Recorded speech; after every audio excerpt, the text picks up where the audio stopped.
You can support this show at patreon.com/ASA podcasting. The wasteland is a post-apocalyptic mess as the sole survivor wanders out about to see the rest. Nuclear explosions sending out the gamma rays from deep within the core, frozen atomic waves. From deep within the core, frozen atomic waves. Hello and welcome to the, I don't know what episode the number is, 548 probably? Yep. Somewhere in that 548. ballpark. 548. Welcome to the 548th edition of the Fallout feed. I am Andrew, joined by a flock of my favorite Fallout folks. Tonight, I've got Jess. What's up, Jess? Hey, Andrew. Greets, everybody. And also Ray. What's up, Ray? Howdy, howdy. And as you can tell, I am on the road again, traveling on our holiday weekend. So out at my mom's house. But tonight on the show, we'll hop on to our gameplay right on the top. And it is a Roundtable stuff episode. So we will be getting into the different quests, various quests there. We're back into the Mojave, however, returned from Big MT. I guess Big MT is still in the Mojave, but we're back in New Vegas. What do you call that? How do we distinguish the two? We're back in the regular mainland main game. How do you say that? Yeah, we're back in the main game. I think Main technically game. the Big MT, the actual location on the map, might be outside of the Mojave. It's Oh, a is it little really? bit. It's a little bit south. Ray, would you know as far as the actual location? Is I it in can't California? think of Oh, I ever don't- seeing exactly where it was. Did we ever discuss if it is a real life thing? Is there some like big science like outpost somewhere out there in real life in the desert? Something that this is mimicking or based on in real life? I mean, there's a few, government properties out there in the desert that they do, who knows what kind Weird of stuff. Yeah. Yeah. Like Area 51. Exactly. I mean, there are a couple. Even like there are other areas in the game, right? As far besides Area 51 in that area. But I'm trying Yeah, to there's think. one just north of Vegas. Trying to remember, is that Yeah, like 52 or? I think the region might be called Dome Mountain, which would make sense considering that originally Big MT was under a mountain and then it became a crater. Yeah. So there's a mountain there That'd be called Dome Mountain, which is closer to Death Valley. So I'm not sure if that's outside the Mojave or not. But there are several top secret areas in the area. I guess I didn't realize it was so far removed.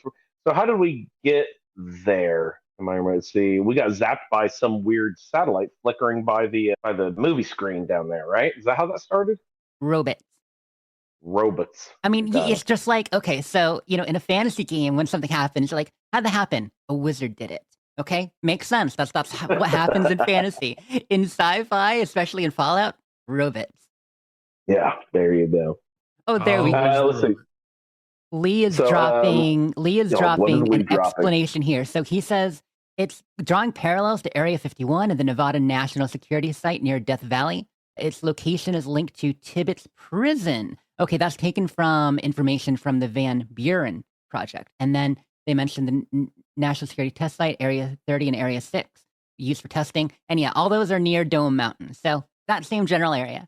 What was the town nearest Area 51? Is that Roswell? Is that what they call that? No, Roswell's Georgia. Right, Ray? No, New Mexico. Wait, Roswell's New Mexico. Why do I There is, always... there is a Roswell in Georgia, but it's not the Roswell. I always think that because there was the Roswell TV show for a bit, and I always thought it was set in Georgia. I don't remember that. But that's the nearest like town, but it's not actually close to Area 51, right? Yeah, no. Area 51, I think, is actually a little bit, is it northwest of Las Vegas? Yeah. If you were to draw a real map, it would be past, Lily and off the map from what we can see. Yeah, it's out there by Alkali. Alkali. Yeah. Or Goldfield or Gemfield. See, all these places we know. Or Coyote Hole. You had to name 3 places, right? Alkaline comes in a trio? No, I don't know. Music joke.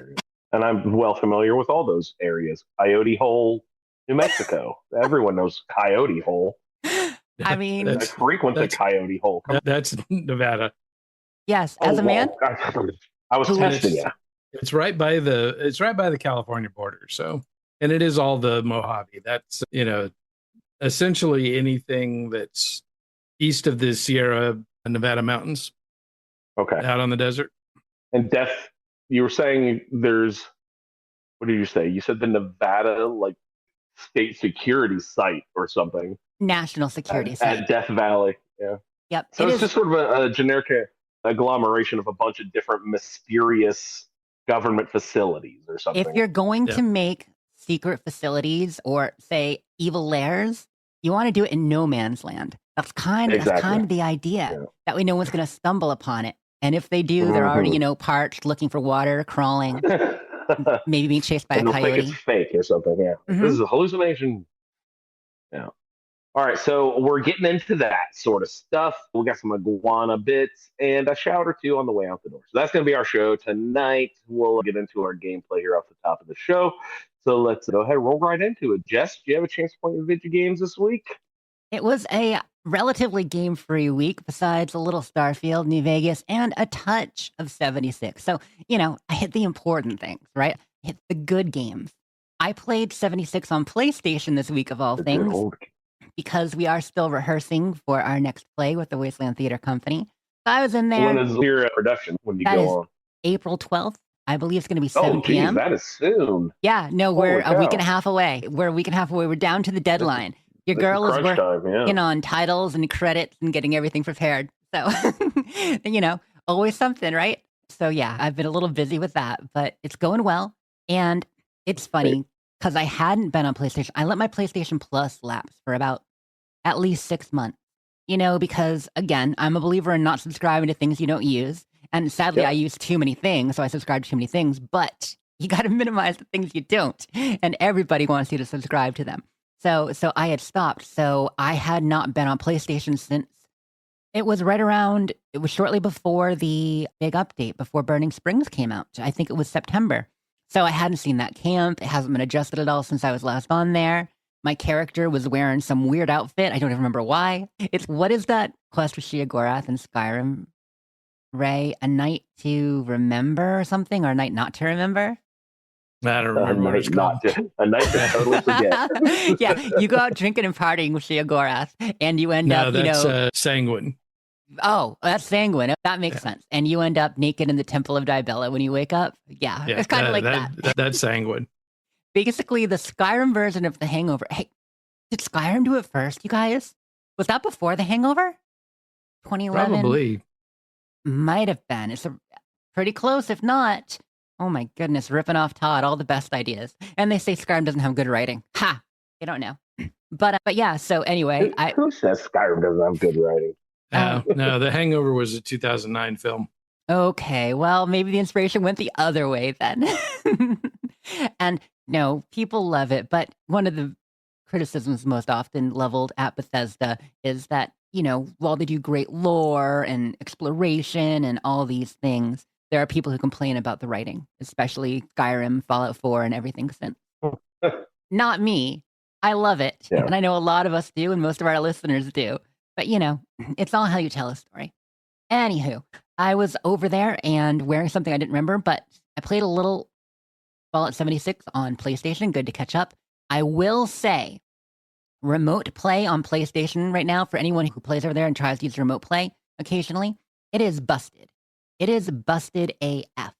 So I spent over an hour trying to get it working, and then I went to the source of all things obnoxious but also often helpful, Reddit, and it's down for a lot of people. It's just not working right now. Which That's the thing about Reddit is that there's a price to pay for the actual information that you need. Exactly. Redditors, I appreciate a lot of the people who are on Reddit regularly, their attention to detail. Like, a lot of my nerds hang out at Reddit, so yeah, I love that. But, it can be a little bit of, well, actually, all over the place and random fighting. Like, not as much arguing as Twitter, but just arguing for no reason more on Reddit.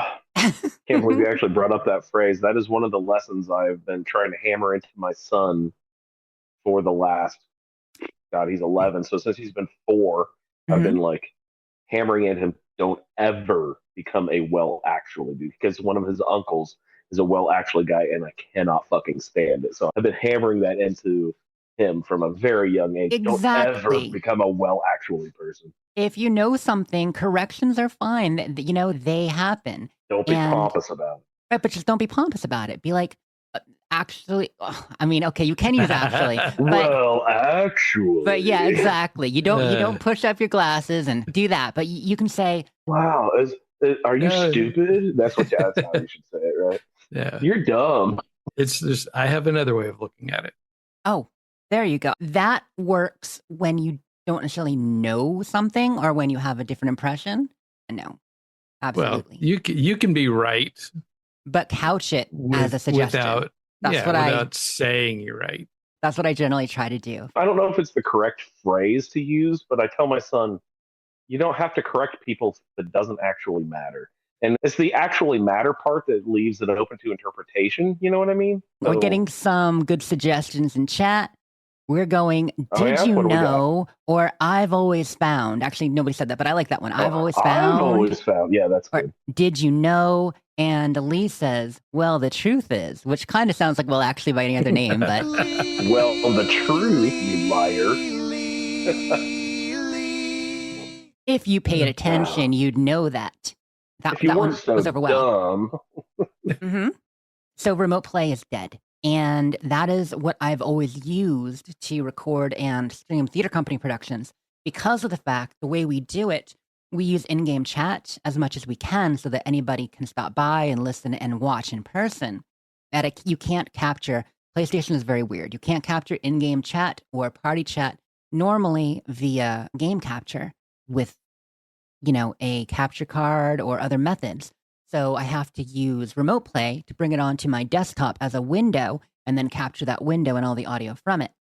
Weird. However, I have dragged them. They have agreed. Actually. They have agreed to use Discord for the audio this time. So we are going to try to run it in Discord with the audio so that I can actually capture the entire thing at higher resolution, which is how I prefer because I can capture better quality. I can get better quality on the audio. Everything will be better. Their preference on PlayStation just because it's easier for them, or what? Oh yeah, that's where the company started, and the familiarity. original. Right, the founding members played over there. A couple people play on multiple systems, but the majority of them are PlayStation players. Just like you only play on Xbox, right, Andrew? Yeah. Well, yeah. So it's kind of that. Switch a little bit. And I'm getting question chat. Will people there in person still be able to hear it? No, you will not. You can come and hang out, but you're going to have to watch on the Twitch to hear the performance this time, which we actually did funny. for Richard the Ghoul as well. But on that one, we had to use PlayStation Party Chat. So people in person couldn't hear it, but it was still using the in-game stuff, just it was on the platform. So that was game number 1, was that. Then I played some Starfield. Nothing really to report there. I'm just really excited about the update coming and everything. And then played some New Vegas for the Roundtable. And that was pretty much it for my gameplay. We'll talk a good bit about the quest for New Vegas during the Roundtable stuff segment. Besides Right that, on. yeah. Just What did you say about the Starfield you did? Oh, not much to add. Just kind of same as last week. Puttered around a little bit. Still thinking about what mods to do. I actually have decided. Man, that word today. I'm like every time I say actually, no, even like in context, I'm like, oh no, I cannot. I use the word, but you can say it. Just don't be pompous with it. Come on. No, totally. You're fine. Yeah, I would never accuse you of being that anyway, Jess. You're being too careful with it. I had a conversation with my friend Sweet Pea. We joined Pedro, a friend of ours, the one who helped organize StarCon that we did back in January. And Pedro's going to try to do a semi-regular live podcasty sort of thing on YouTube, just getting random Starfield players together to talk about stuff. So I was on there with my friend Sweet Pea, as well as Pharaoh Danger and Pedro and Starborn Stash, another character YouTuber. And we talked a lot about the upcoming update, just various Starfield stuff. But I asked her, since she was there, because she creates mods. She doesn't just mod her games. She's a modder. And What is important to keep in? What are you getting rid of? Because I was talking about how I was moving things to deal with quests. I was moving things to deal with anything that had to do with difficulty settings and high level armor, stuff like that adds extra levels and layers to systems, because with the update, we will be getting a couple new tiers of items. We're going to be getting the X-Tech, new ways to upgrade your items, kind of like a legendary reroll, like legendary modules. We're going to be getting a number more points of interest, and they're changing the way they're dispersed. So I feel like all these things will be touched. And she said, yes, that's absolutely the case. But she's being extra careful. So her recommendation to people is to go to the Unity. If you've played the Unity, you get to at the end of the game or in the middle, because you don't have to actually go through it. But the Unity space is technically a cell that doesn't load any mods. So while you're there, you can often go to like a single cell, interior cell that is a developer cell where nothing is loaded on the outside world. So like, for instance, I always go to Anissa's basement if I'm adjusting mods, stuff like that. And those are safe areas. But the Unity is even better. The Unity actually doesn't load any mods at all. While you're there, whatever mods you have aren't loaded. So you can actually go there and save in the Unity to have a free load without your mods loaded, and then change your load order. And then the safest thing to do after that is, jump through it, save after just jumping through the Unity to start a new game if you're going to do that, and then you can choose what mods you add from there back to it. So a really great way to do it if you're letting the game update and all that. But she really recommended pulling out more mods than not. Because even if you're only using creations, even if you're not using things that you will break because of script extender, there are still a lot of things that could impinge on the new system. And we don't know yet. As much as they've told us what's in it, there's every patch note has fine print and caveats and asterisks they don't show. And there's always way more than you realize. Like, they talked about some of the weapons coming with the update, but there's going to be more. They talked about the new tiers, but they didn't talk about how they're distributed and where you get them. They talked about the new POIs, and they've changed where they're loaded, and maybe, frequency on inner planets versus outer planets is set. They are tweaking that, but they didn't discuss exactly how many POIs they're adding. We don't know. And it's funny because there's technically over 130, but people usually see the same 30, 40. One thing people don't realize about points of interest in Starfield, well, anyone who plays a lot knows, but a lot of other people don't, is that they have a frequency. So it's not like there are 130 points of interest in the pool and any of them can load at any time, whatever planet you're on. They are technically based on the type of planet. Is it habitable? Is it uninhabitable? Does it have an atmosphere? Does it not have an atmosphere? And zone, region, biome. That's the word I'm looking for. So if you land in a marsh biome, if you land in a deciduous forest biome, if you land, on an ocean biome, or what is the grasslands, any of those will have different points of interest that can spawn. So if you're the kind of person that you only like to land on temperate planets, only go to, nice places. Oh, I prefer to land, in the mountains or the hills because I really like the rolling, or I only land in the swamp. You're going to see the same 20 far more than others because they don't pull from the entire pool. And I do think some of that was a mistake in design on Bethesda's part, intentional. So not necessarily a mistake, but a mistake in the sense that if they wanted people to see more, there should have been more of a timer on a lot of these for how frequently things can load and see. And there should have been a more diverse pool and a wider diversity from the pool they already have. So long story short, all I'm saying is we don't know how that's going to affect everything. So I'm still making those decisions. And Sweet Pea pushed me to, I had pulled out about 20 I've got like 86 to 90 mods in Good Starfield. Lord. Yeah. But Sweet Pea convinced me to On remove Xbox, more. right? Not even on PC. Yeah, on Just Xbox. on yeah. your Xbox. Yeah. Yeah, so I was going to, I had pulled out most of the quests and the ones that affect items and levels and stuff like that. So I was down to maybe 40, 50, probably more like 50 because I didn't pull out that many. And she convinced me to go down to 20 or so. Are there any modders that play on console? Definitely. No, I would just assume that if they built mods that they'd be more prone to be PC people, Oh, I'm sure that the majority of them are. They're cross-pollinated. Right. There are people because they have to be on PC to make their mods. Right. So they will maybe jump on console to test, and some of them probably play on console for fun. But yeah, anyone making a mod Obviously, you're using a PC to do that for the creation kit or Xedit. Fairly frequently at the bottom of mods, you see this was written on PC. I don't own an Xbox and therefore have not tested it. So good luck. Yeah, and that happens especially with like ports, where the original mod author gave me permission to port this to Xbox. It has not been tested. Right. Yeah. Yep. Yeah. See that one a lot too. That's full faith in that. Good luck and Godspeed, friends. But So a lot what's of up them with are great. the big update on Starfield? Coming on the 7th. Is this something that every big Bethesda title gets like a couple years after release? Like did Skyrim get a huge update? Did Fallout 4? No. Do they do this frequently? So keep in mind, they're changing the way that they're doing it over time with creations and also the tail on how long they support the game with new things.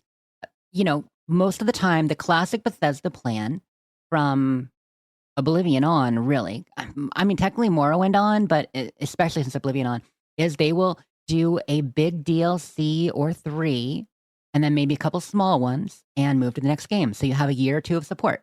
Usually, on average, a year or so. I don't know exactly when Dragonborn came out. Like, Ray, I don't know if you remember, but I feel like we got... It was before I started playing. Right. And so we got the Dawn Guard and then Dragonborn, I believe within a year of release, maybe a year and a half. And then Fallout 4, we got all 6 of those within about a year, because we got Far Harbor first, we got Nuka World last, and that was probably 12 to 14 months after release, if I remember correctly. Again, this is off the top of my dome. But they would normally support for a year or so, at most 2, with back-end support, and then move on. Skyrim is a little bit different in the fact that they did Skyrim SE, for special edition and the Skyrim anniversary. So they revisited it in order to re-release it, but it's not the same thing. Well, Todd specifically said, leading up to the release of Starfield and shortly after, he regrets how quickly they moved on from Skyrim. And he doubly regrets how quickly they moved on from Fallout 4 after Nuka World, because the games were still going strong, the new players coming in. It had a lot of strength and a groundswell of support still, a year or so in. And if they had have stuck with it and done more content, that would have been really healthy for the game and the audience that loves it. Yes, mods step in to support, but again, like people always say, they don't want mods to support it. So Todd says, we've learned from that, and we want to go back and support our games more because our games have a long life. People keep coming back to them. And so with Starfield, they planned ahead on supporting it longer. Now, Starfield, in some ways, not doing quite as well as the former 2 games. Had people questioning that. They're like, are they still going to support Starfield the way that they were talking about it? The whole 10-year plan. I mean, they always say 10 years. That's the thing. But yes, they are going to. So this is now the plan. There is a team focused on Starfield.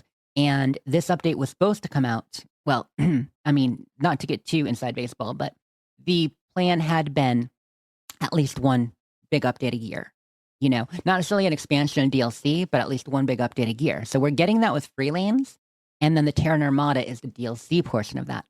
That was put off for a couple reasons, probably partly PlayStation, partly because after Shattered Space didn't do as well, they said, okay, we need to add more and do more at once to make a real splash. But they have been asked if they're still going to release more, and they've said yes. Tim Lamb, the director of Starfield, has said yes. And of course, Todd said, absolutely, we're not done with it by a long shot. Very cool. Yeah, it's going to be great. It's going to be great. And hey, if you're a listener and you don't have Starfield on Xbox or PC, I'm doing a giveaway on Twitter and Blue Sky this week, so jump over, check out my page and enter the giveaway. Probably only going to be a couple hundred entries, so there's a chance. What sort of embarrassing thing do they have to do to enter? They have to, and I know this is shameful, they have to like and retweet. Oh my God. I know. You don't have to admit you liked me in public, really. People can't necessarily see likes anymore on Twitter. But, you have to, they'll see the retweet. So I apologize if you don't want to associate. You can't see likes on Twitter anymore? Oh. No, you can see the number of likes, but not who liked it. Yeah, they changed that a good year and a half ago. Good riddance. But if you're on Blue Sky, there's a lot better chance there. Because I'm up to a couple hundred entries on Twitter, but I think I'm only up to like 50 or 60 on Blue Sky. Anywho, that is my gameplay. If we want to move on to Ray. Sweet. Yeah, Ray, you have a chance to play video games this week, sir? I did indeed. And I also played Starfield. just the wildly modified version, which is called Genesis. So They use all the music. They have all the rights to all the music and everything, I assume, since they're using I don't lightsabers and real know. terms and stuff. Yeah, I don't know, what the rights situation is, but it's definitely there is Star Wars themes music playing. I remember when George Lucas was in control of Star Wars, they were like fairly litigious, but doesn't Disney sort of have a standing policy of encouraging people of interacting with their IPs? And like they won't, I have no idea necessarily because I sue don't. creators out of business because any promotion of them making money is also promotion for the bigger picture or whatever. I don't I'm know. kind of in that limbo where all my grandkids who would have enjoyed Disney have all grown up past it, and Yeah. all my great grandchildren are still too young for it. So I don't have a lot of interaction with Disney these days. Yeah. But yeah, I so don't think that they punish people for, celebrating their brand, All right, anyway, go ahead. so the gap in my Genesis experience was with the Shadow Collective. I had started a character that was, that was dedicated to the Shadow Collective, which in Starfield is the Crimson Fleet. And I had run into, there's a really touchy quest in that quest line where you have to go on to this star station where they're developing some, sensitive tech, and you have to infiltrate it and steal the tech. Steal the tech. Classic. Is it the maps for a battle station? No, it's a Okay. it's a way of detecting a ship. Oh, nice. So That's old codes, but they still check out. So with the Genesis mod, I was really having a hard time because as soon as you get off the ship onto the platform, you're supposed to be able to walk around and not have any issue, but alarms go off and everybody is in heightened security.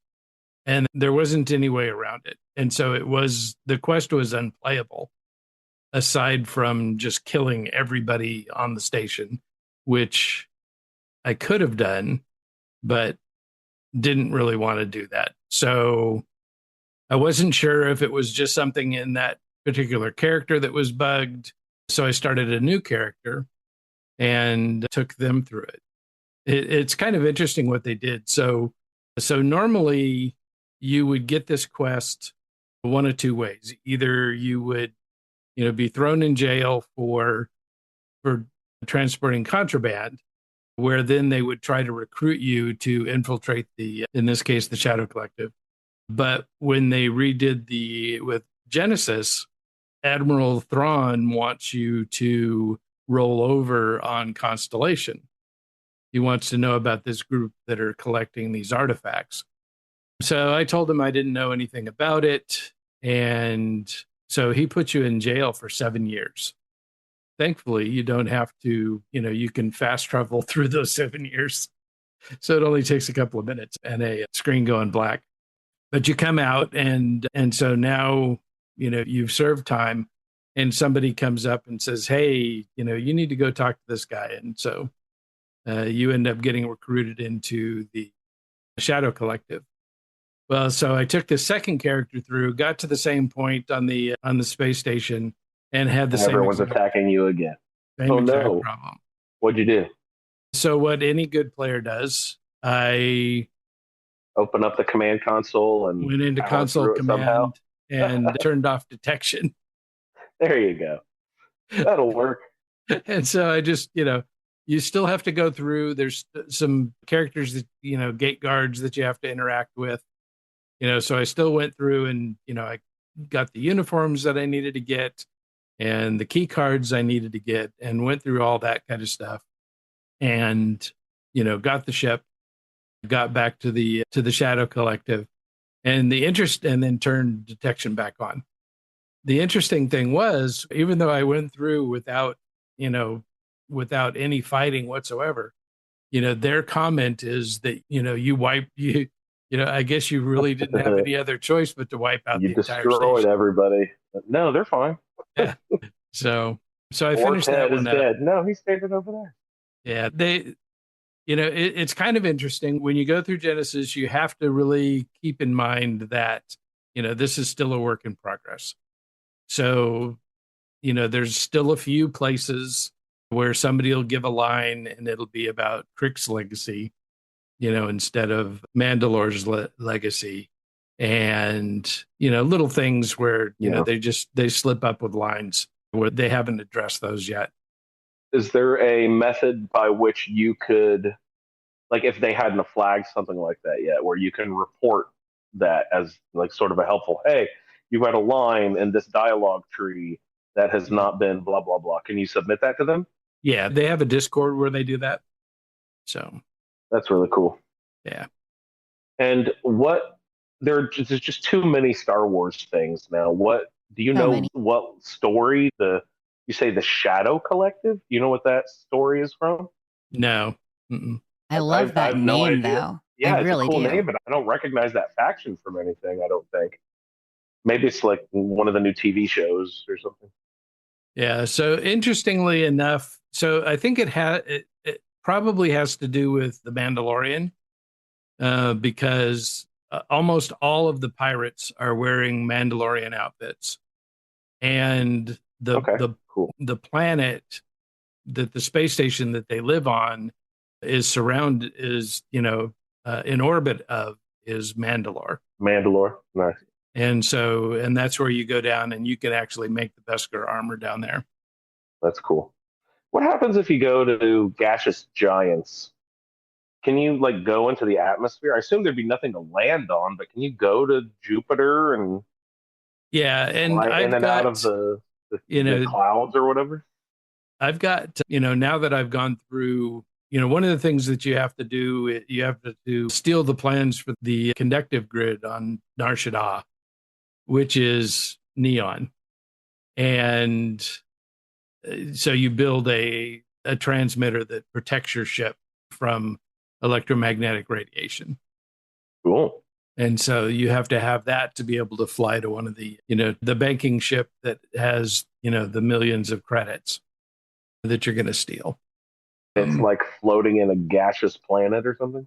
Well, yeah, it's surrounded by storms and electrical, discharge, and it's all red and cloudy and hard to see, and Like the easy to eye get of that lost. storm that yeah.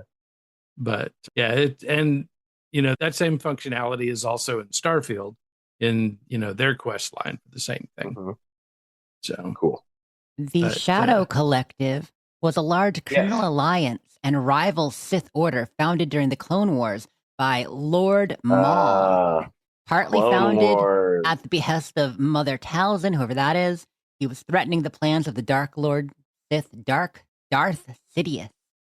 Yeah, it was trying to Lord defeat. Maul. Yeah, that's when he Yep. like became a spider person or something. He got like his legs chopped off and replaced with like spider robot legs or That something. went places. But yeah, it seems like it was a pretty big rival organization that was bringing together a bunch of like random syndicates and Shadow such. Collective.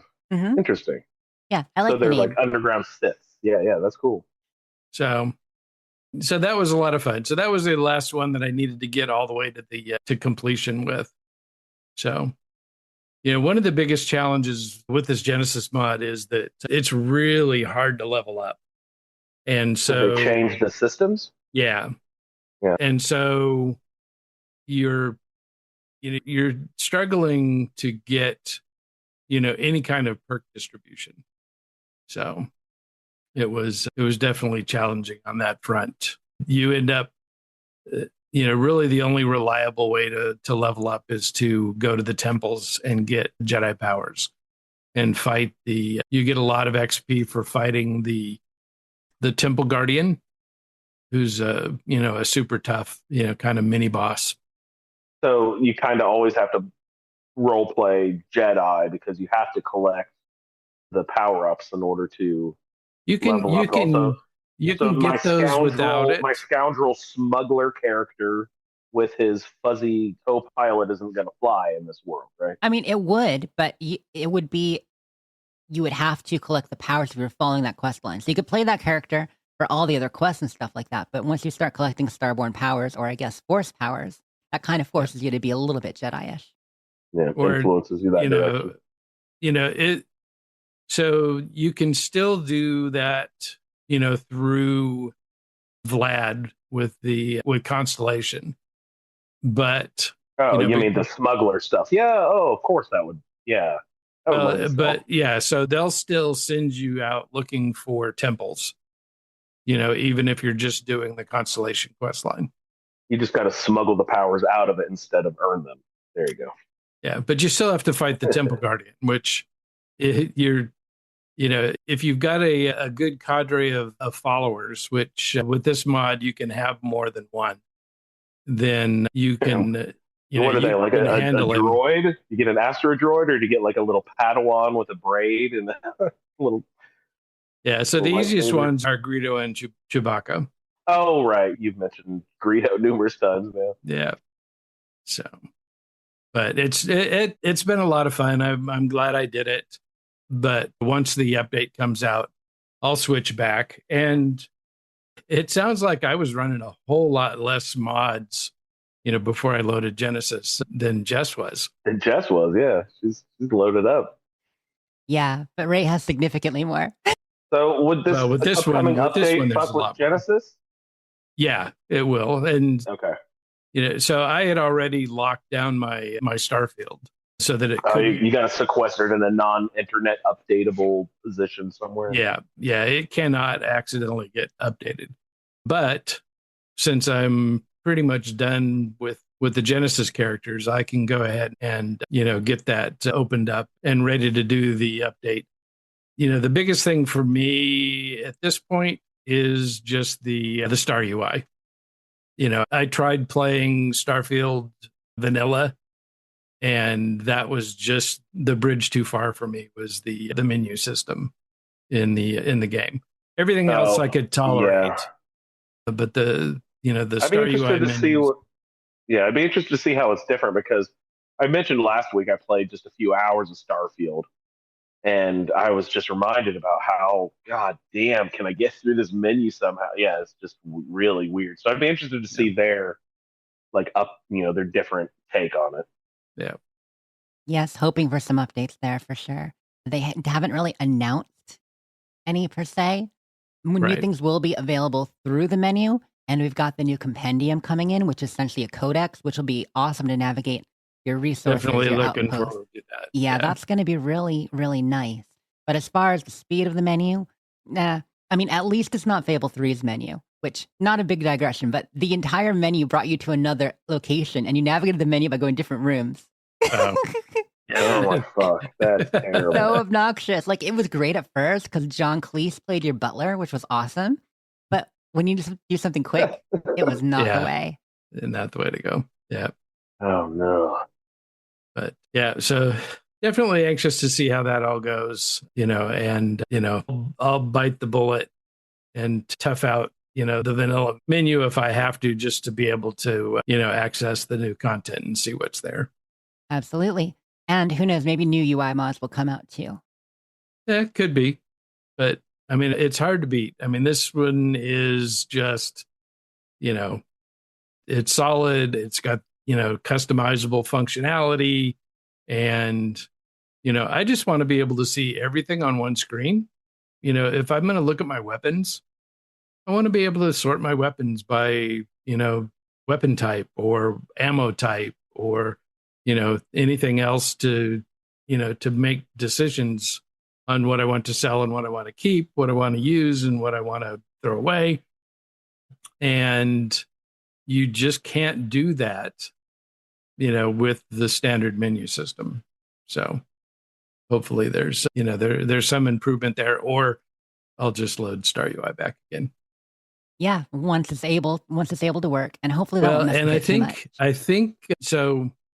So the people that made Star UI had left Starfield modding. Right. So I think essentially what they did was they just fixed it so that their mod stopped looking for version numbers. I mean, that's the way to go if you can. Yeah. And so, it hasn't been updated since the last time they updated, which was, several Starfield updates ago. And it still just works because now it's not looking for the version number and I don't think it uses any script extender. And fittingly, once I'm back in real Starfield, that's when I will roll over to 2,000 hours of gameplay. That'll be awesome. 2,000 hours. I'm not even quite to 1,000 yet, I don't think. That's really good. Yeah. Yeah. So anybody that complains about me bitching about stuff, unless you've got over 2,000 hours in the game, You I don't earned wanna it. hear So Yeah. what are your comparative numbers in Fallout 4 and Skyrim? So Fallout is just short of 3,000, and that's mostly because of a huge chunk of hours that are Fallout missing London, right? from Fallout London. And how much would that be? Would that be another almost Probably- 50% of that, or No, I would probably imagine 500 to 600 hours in Fallout London. nice? And your Skyrim? Skyrim's at almost 3,600 hours. Oh my god!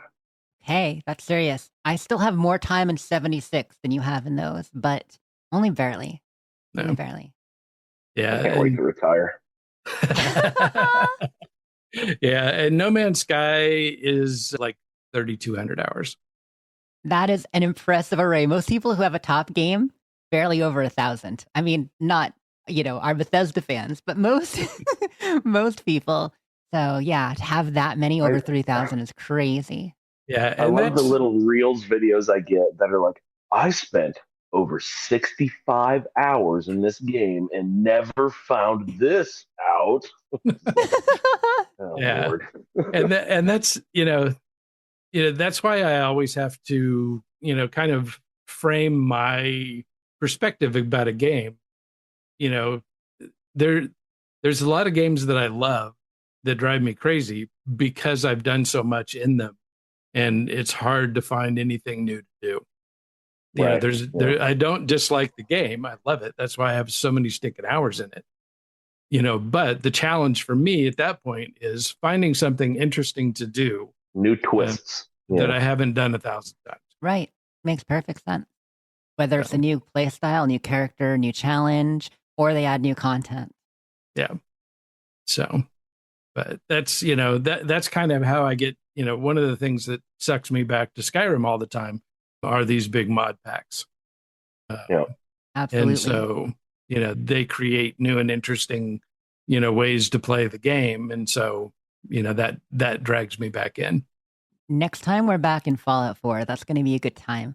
I'm excited for people to, come face to face with all the different Creation Club content that came out with Anniversary and maybe check a few new big mods, Kingath has had a few. There have been some interesting creations and larger mods in the creation system since the update. They are still adding there, which is exciting. Yeah. Yeah. The challenge I have with the creation mods, I'm all for, paying artists to create things for me. I have a huge bill every month to Patreon. Right. To Kingath is one everybody of them, that right? Oh yeah. Mm-hmm. So, but I determine the value that they are to me. And, some of these people I've paid, hundreds of dollars to, but I'm going to be a little nitpicky about, whether or not I'm going to spend, $10 on a paid mod, that I don't know anything about, that I'm not really sure.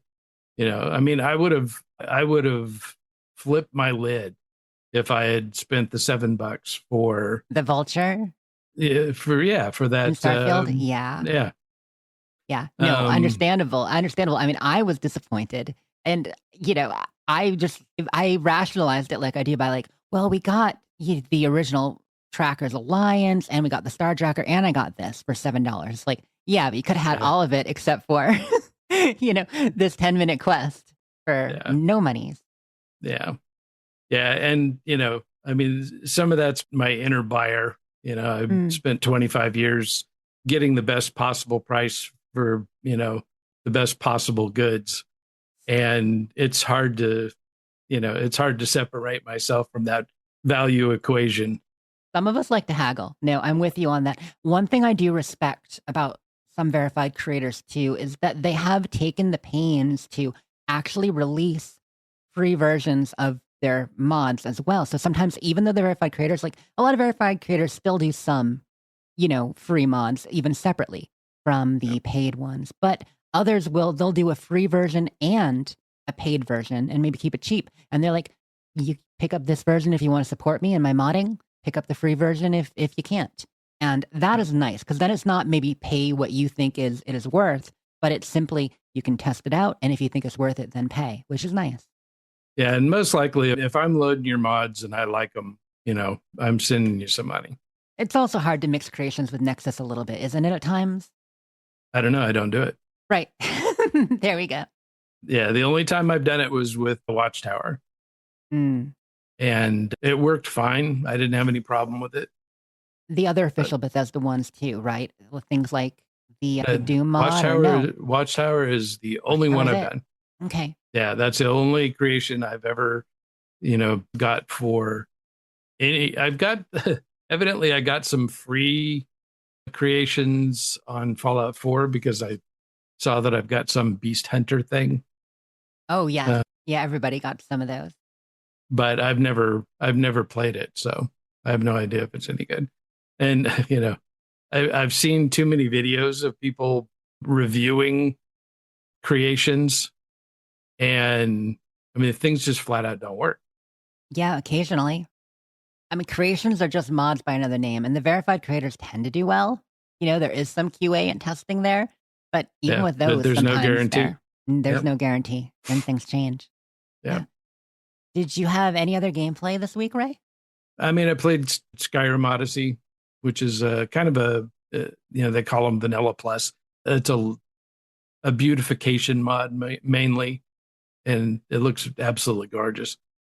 But I talk more about that on the Skyrimatic that should have dropped on Tuesday. Sweet. If all went well. I don't think I saw a new one, but I might have just missed it. And maybe it'll be this coming week. Maybe he was playing an April Fool's joke on me. Totally. I did see a new BBC ISSS drop. They did. Yeah. And Michael and I had talked about dropping them both on April Fool's, but just because no one believed it.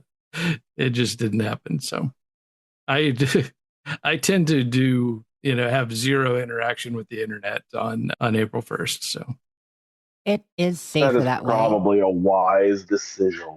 Let me give a quick shout out to Eleonora though. Ellie she got the April Fool's crown from me this year because she dropped a new mod like she does and, posted around on social media, and she did a new player home, which, her trademark, it's called Ano. And you look at Ano and you read the description, and it's her first AI assisted mod, and she's talking about how great it is, and I use this generation for this and this for that, and she's like, and you can look forward to more and better mods for me in the future now that I'm using AI. But the name was spelled Ano is AINO. AI no. It was a big April Fool's joke. AI no. Good on her. Yeah. I didn't have a very huge gameplay this week. A lot more of like Nintendo Golf and little stuff like that. Milled around a little bit in Dragon Quest. I always call it the wrong thing. Yeah, so you jumped into the Dragon Quest 1 again a little more? Yeah, but I'm finding it harder. Well, I'm still kind of like learning how it works and everything. You know what I mean? But so I'm not going out very far, and I'm sort of like letting myself die because you just restart in the same town, and right. So I'm just exploring the same, like having the same battles, sort of figuring out how the battles work and when to use, healing stuff, when to flee, like how the dice work, that sort of. I'm just sort of getting a feel of it. I haven't. Yeah, that makes sense. So I'm not like running way out and trying to actually conquer anything yet. I'm just sort of figuring it out how it works. It starts pretty simple. It's very much one of those, and again, I haven't played the HD version, so I don't know how they've changed it that much, but it's one of those where you go out, you adventure, you get close to death, you come back, you sell your loot, You try to upgrade your armor, you sleep at the inn, then you do it again. It's the old loop from all the old RPGs until you get to the point where you can make it to the next town, and then you get the next quest, and you go to a dungeon, and yeah. Yeah, I was on Reddit reading a little bit more about these games, and that was the thing everyone was talking about. Is just this is sort of like the first grinding of just running out, collecting the same stuff, bringing it back, same stuff over and over and over again, and it takes a long time, but you grind it out and get to the next town. It was like that back in the day. It'd be nice if they added some boosts for people who don't want to grind quite as much, as we did in the old days. Because in the old days, all we had was the grinding. The game would be 7 hours long if you could play start to finish without dying and having to go out there and fight random enemies. Right. They wanted it to be a 20-hour game, not a 6-hour game. Exactly. But a lot of it's filler. Yeah. So I was messing around with that a little bit. Like I mentioned, Nintendo Golf and stuff like that a lot too. Earlier today, I did the Gerudo Training Grounds and Zelda Ocarina of Time that I hadn't finished for a couple of weeks. So I finally got around to beating that part. And then I know about a month ago, I was like, and I'm at the last level. No, I really am at the last part of the game now. So I have to fight the bad guy. And I think he takes like multiple different forms. And, it's actually like 3 or 4 different battles, even though you're battling just this one bad guy at the end. So there's a pretty epic battle in front of me, but I haven't done anything about it yet. Just barely finished all the sort of the preliminary stuff, and there was still one spider missing from that collection. I mentioned like the guide said you should now have 100 spiders, and I looked at my thing and I've got like 99. I'm like, fuck. So I don't know if it's worth going back through because I only started doing the guide and the checklist of making sure I get everything after the first dungeon. So I'm almost positive it has to be back in the very first dungeon, which you can go back in time and go back into and look around. So I might do that before trying to go complete the game. Because I don't remember what happens if you're still allowed to run around or if the game just actually ends when you beat the final guy. I imagine it just ends. This open world stuff was kind of a more recent phenomenon, isn't it? Yeah, for the most part. Yeah. So other than that, it was just a little bit of New Vegas. And what I was working on was the Omertas. So we can get into that in our Roundtable stuff segment. So that's pretty much all of my gameplay. Nothing super exciting this week. Dr. Mario's played a lot of Dr. Mario too. Oh, that is a classic. I played that so much. Was that N64 or GameCube? I don't remember, but I played it so much. There were multiple versions. I played the Nintendo 64 version a lot this week. Okay. But I played the Super Nintendo version the week before, I think, or Game Boy. Maybe it was the game. No, it was the Game Boy version. So you're saying there was a version even on the NES. That's awesome. So the one I played the most of was N64. It was sleepovers at a friend's house, and I played way too much. The Game Boy might have been my most played version, even though I didn't even own a Game Boy. I'd like borrow my neighbors and go over their house and play it all the time. Oh, but yeah, super fun. Yeah, so that's pretty much my gameplay, and we get to our roundtable stuff. What is it with the roundtable stuff? What is it? The roundtable stuff. I don't have the drop, so I'm glad we could do it. No. Ray, you want to give us one? What is it with that roundtable stuff? Nice. There you go. Nice. Okay. So let's get into the roundtable stuff. Do you want to start? You said you did the Omertas, Andrew? I was Omertas. And I don't remember what else everyone else decided. What did you do this week? We did the Great Khans and we did the Omertas. Khans. Oh, nice. Ray and I. Ray, do you have a preference for what we start with? For the NCR, you start off with the Khans. Okay. Then let's do the Khans first. Andrew, you can chill for a bit and listen or comment if you have any. Explain to me the structure of why all the different factions don't interact with this other factions in the same order. You know what I mean? In the season structure. So it's essentially their priorities as a faction. The game respects that a bit. So I'm trying to think how to put it. So say Mr. House really cares about the Brotherhood, right? But I don't believe the NCR really, the NCR fought with the Brotherhood, but I don't believe that they actually you have to take them out for the NCR, if I remember correctly, because Well, they kind of already did, right? Yeah. Right. Yeah. And they're bunkered down, they're hidden, and so they don't necessarily know about them. Whereas that does. And with Yes Man, you can choose to do something or not. And obviously for the Legion has entirely different priorities. So for instance, we're going to talk cons in just a minute. Well, the cons are working with the Legion.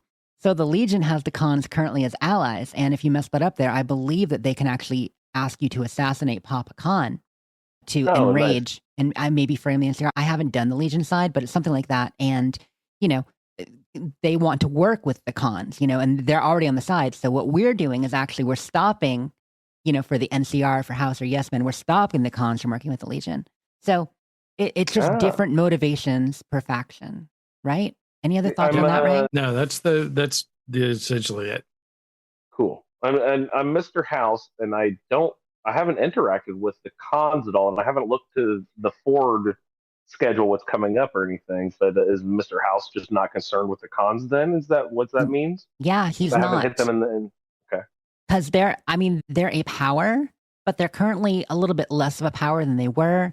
They're supplying drugs, to the fiends and stuff, which, one thing I want to comment, one of the great things that New Vegas does is that they'll comment. We don't have, say, Three Dog talking about our exploits in the wasteland and, the sole survivor did this, or the lone wanderer did this. But in this case, a lot of the characters do. So for instance, if you took out the fiends, you'll hear some of the cons muttering, with Motor Runner gone, not sure how we're going to get, this cargo to this place, stuff like that. So I like the fact that they do comment on your activities as part of the living world. That's nice. Yeah. That makes me think, how, as you ended whatever Hearts, what was it called? And Big MT, they have this, end wrap-up soliloquy where they pause every scene and they visit every faction and how your decision you made during the DLC affected this faction, and they go through, a slideshow at the end.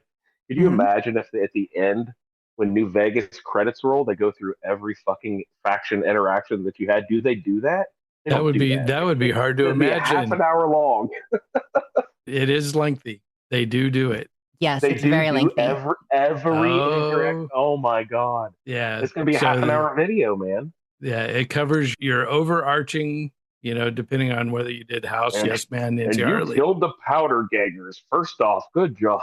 And then it goes through and all your faction interactions. Oh my god! Followed by all the companions.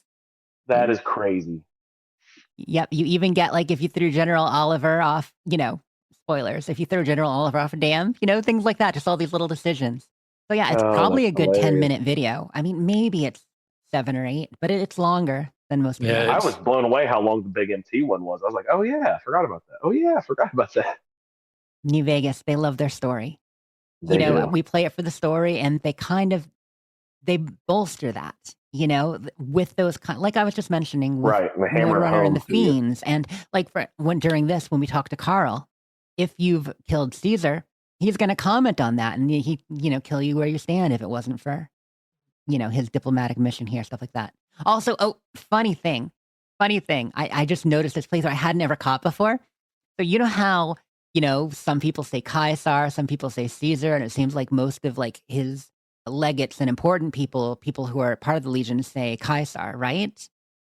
And yep. Ray, you've probably noticed this, but Carl, when you meet him, he says, hail to the mighty Caesar. And then when you're talking to him, he says Caesar multiple times. So he says both, contradicts himself. Thought that was funny. Does that mean something? I know you said the people in his closer to him would say Caesar.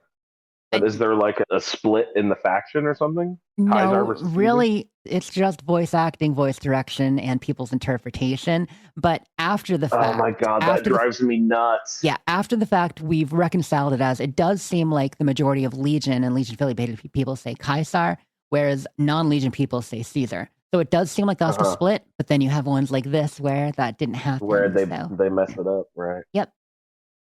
Interesting. Yeah. It's kind of like the cart driver that, asks you if you've ever been to Whiterun before. And, there's a big castle up there called Dragon Search. Oh my gosh, that's the best. One of the NPCs actually says Dragon Search? Yeah. Yep. Pronunciations happen.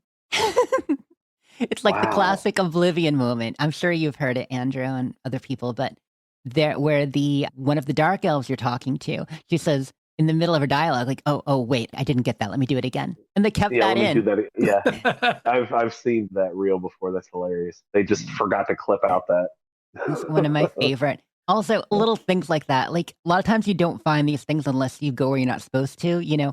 Break the boundaries, break the walls, etc. But like for instance, in the Shivering Isles, there's a prisoner you can talk to, and if you click on him, his only dialogue is "I have no name," and his name is "I have no name."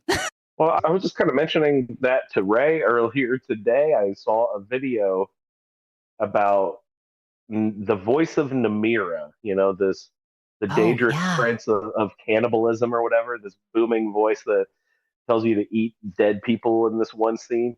Well, you think of it as just sort of like this disembodied voice that's like around, but this video shows that no, Bethesda actually boxes in an NPC behind a wall that you can't see, and the NPC's name is Voice of Namir. There actually has to be an NPC there for some reason.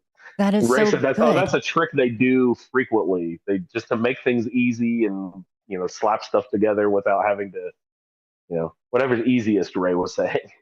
Yeah, it's programming. They've got that that functionality built in to the system. So either you can just take this already existing thing and just plug it in here and then obscure it so you don't see it, or you can build something completely around just being able to do that. So why not do what's already there and easy to do? Yep. Every engine has certain limitations, and goodness knows creation has a lot of them in certain ways. But by that same token, for instance, we talked about cells before. So every merchant has to have an inventory box that they buy and sell from where they keep their stuff. Now, Right. Yeah. in some of the games, that can actually be locally in the cell on shelves and stuff like that. You can build their inventory.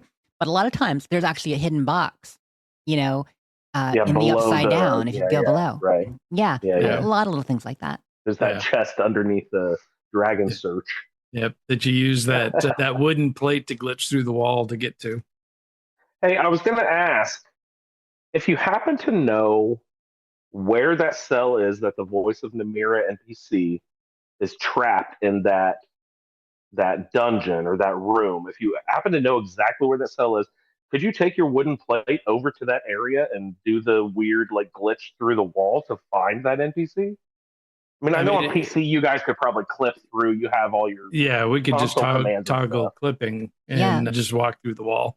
Yeah, But could I, do that weird wooden plate trick, or is that only on locked doors? I have no idea.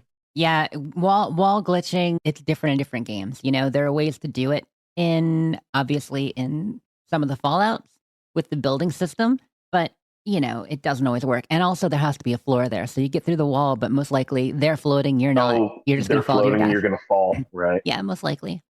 Yeah. It varies. But the voice of Namir is just some naked dark elf lady. So now you know that. She's actually a pretty accomplished actress, right? She does a lot. I mean, but that's the actual voice of Namir, not the voice of Namir, the NPC. Oh yeah, not the NPC called voice of Namir. That's the actual actress who is the actress who plays the voice of Namir. Oh my goodness, so complicated. And incredibly off topic. So after I smoothed things out with the Kings, I went back to Ambassador Crocker, and he said, "Go talk to Colonel Moore up at Hoover Dam." And so I proceeded to walk out his door and head into the big MT and spend 2 weeks playing around with the scientists. No hurry. Hey, it's not on you. You're just trying to catch a movie. They're the ones who teleported you. So, came back and went to talk to Colonel Moore, who clearly wasn't in any big hurry to get me out. She didn't, complain about how late I was, which was kind of funny because in Starfield, when you go through the Crimson Fleet quest line, all they do is bitch about how long it takes you to get there. Even when you do it quickly, which is frustrating that they build that in, assuming that you're going to, get distracted by BS every single time.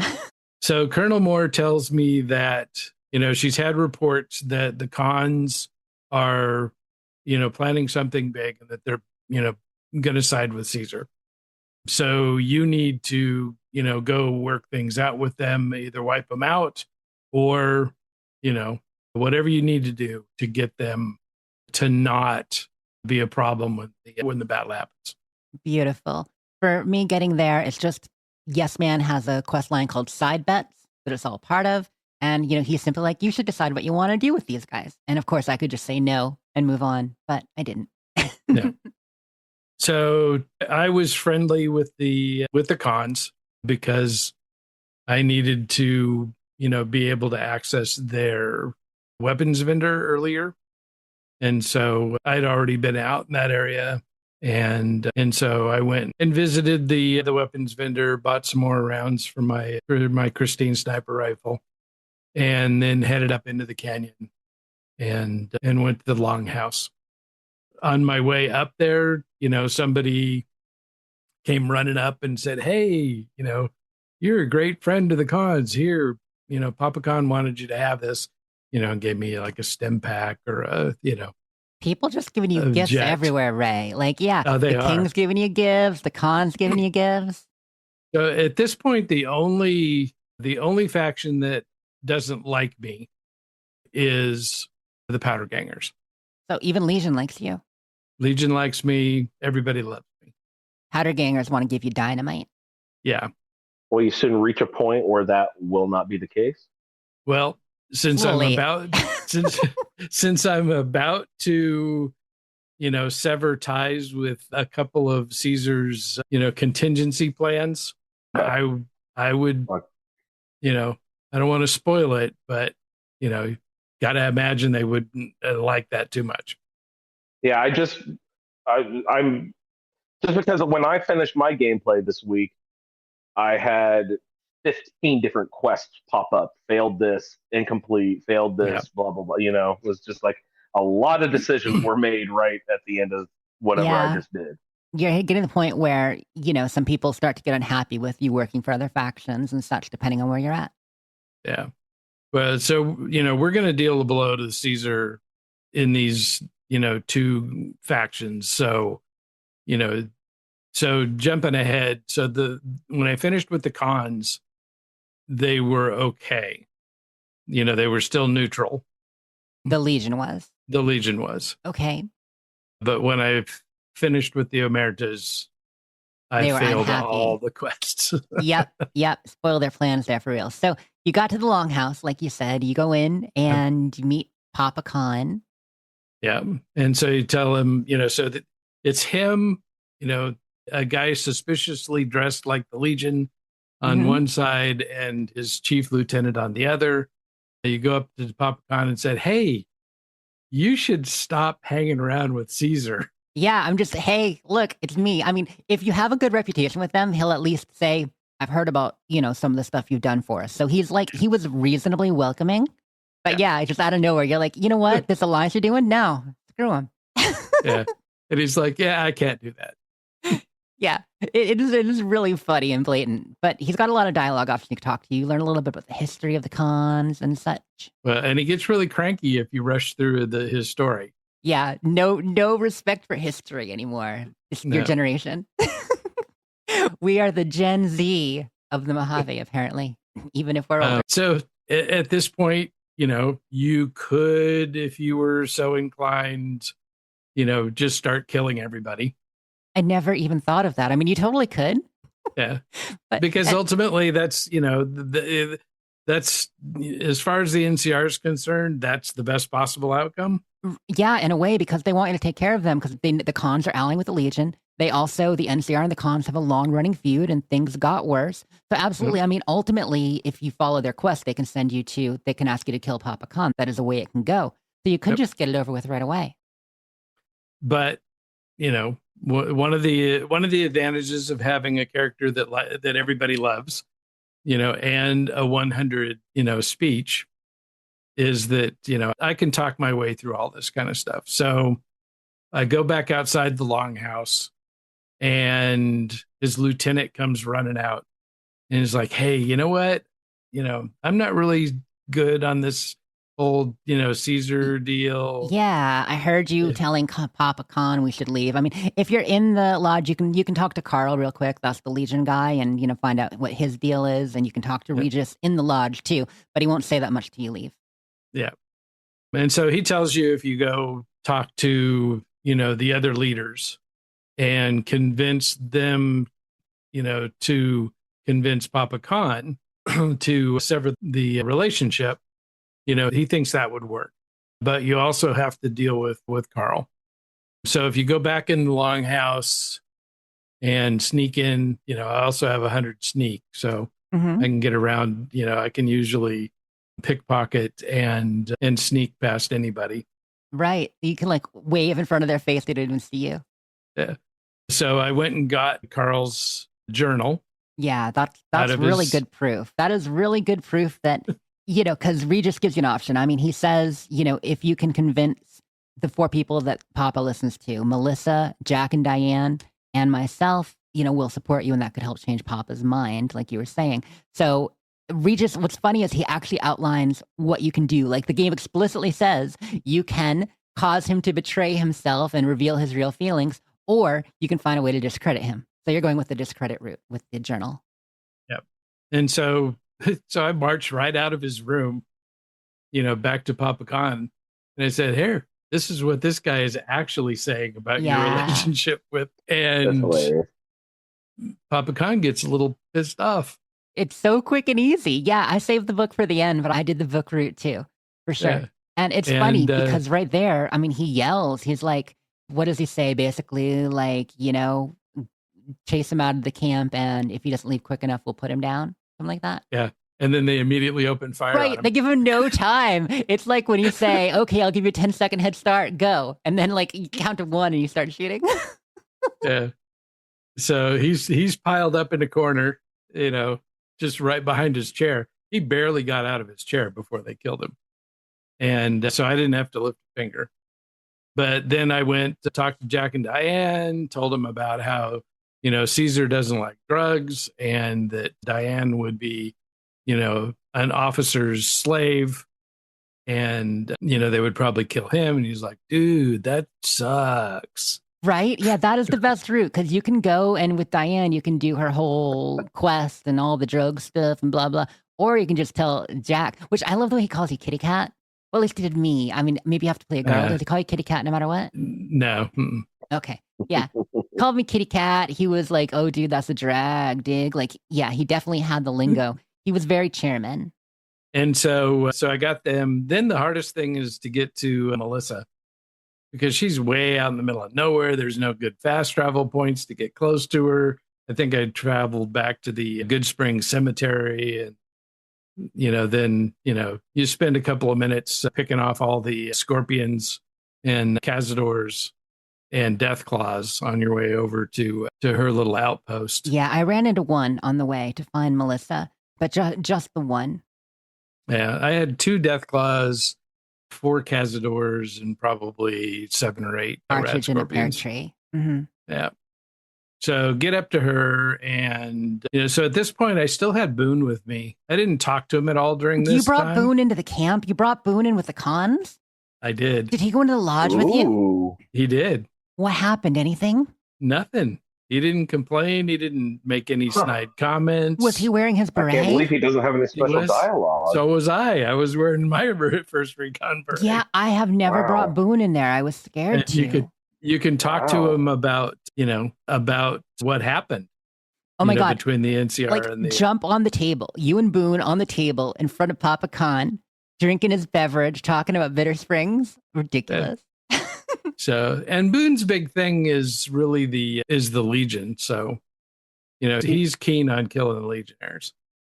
Does he ever reveal where his wife's grave is? Do we see it? I don't know. I don't know that his Okay. wife had a grave. No. I mean, he had He to killed shoot her, right? from a So distance. she wouldn't. Yes. Yeah. Save her from the life of a So I slave. didn't know if they like strung her up. Well, they wouldn't have. She No, wasn't no, alive. she's already dead. Now, it's Interesting. I don't know. possible they just left her, and if they did, he might have gone back to bury her, but I don't remember that part of his story Okay. right now. Okay. Yeah. So so then, headed back to Papa Khan. He's like, okay, yeah, all my lieutenants are saying, that I should, sever my ties with Caesar, but what am I going to do? And I said, you should just leave. Yeah. And he said, okay.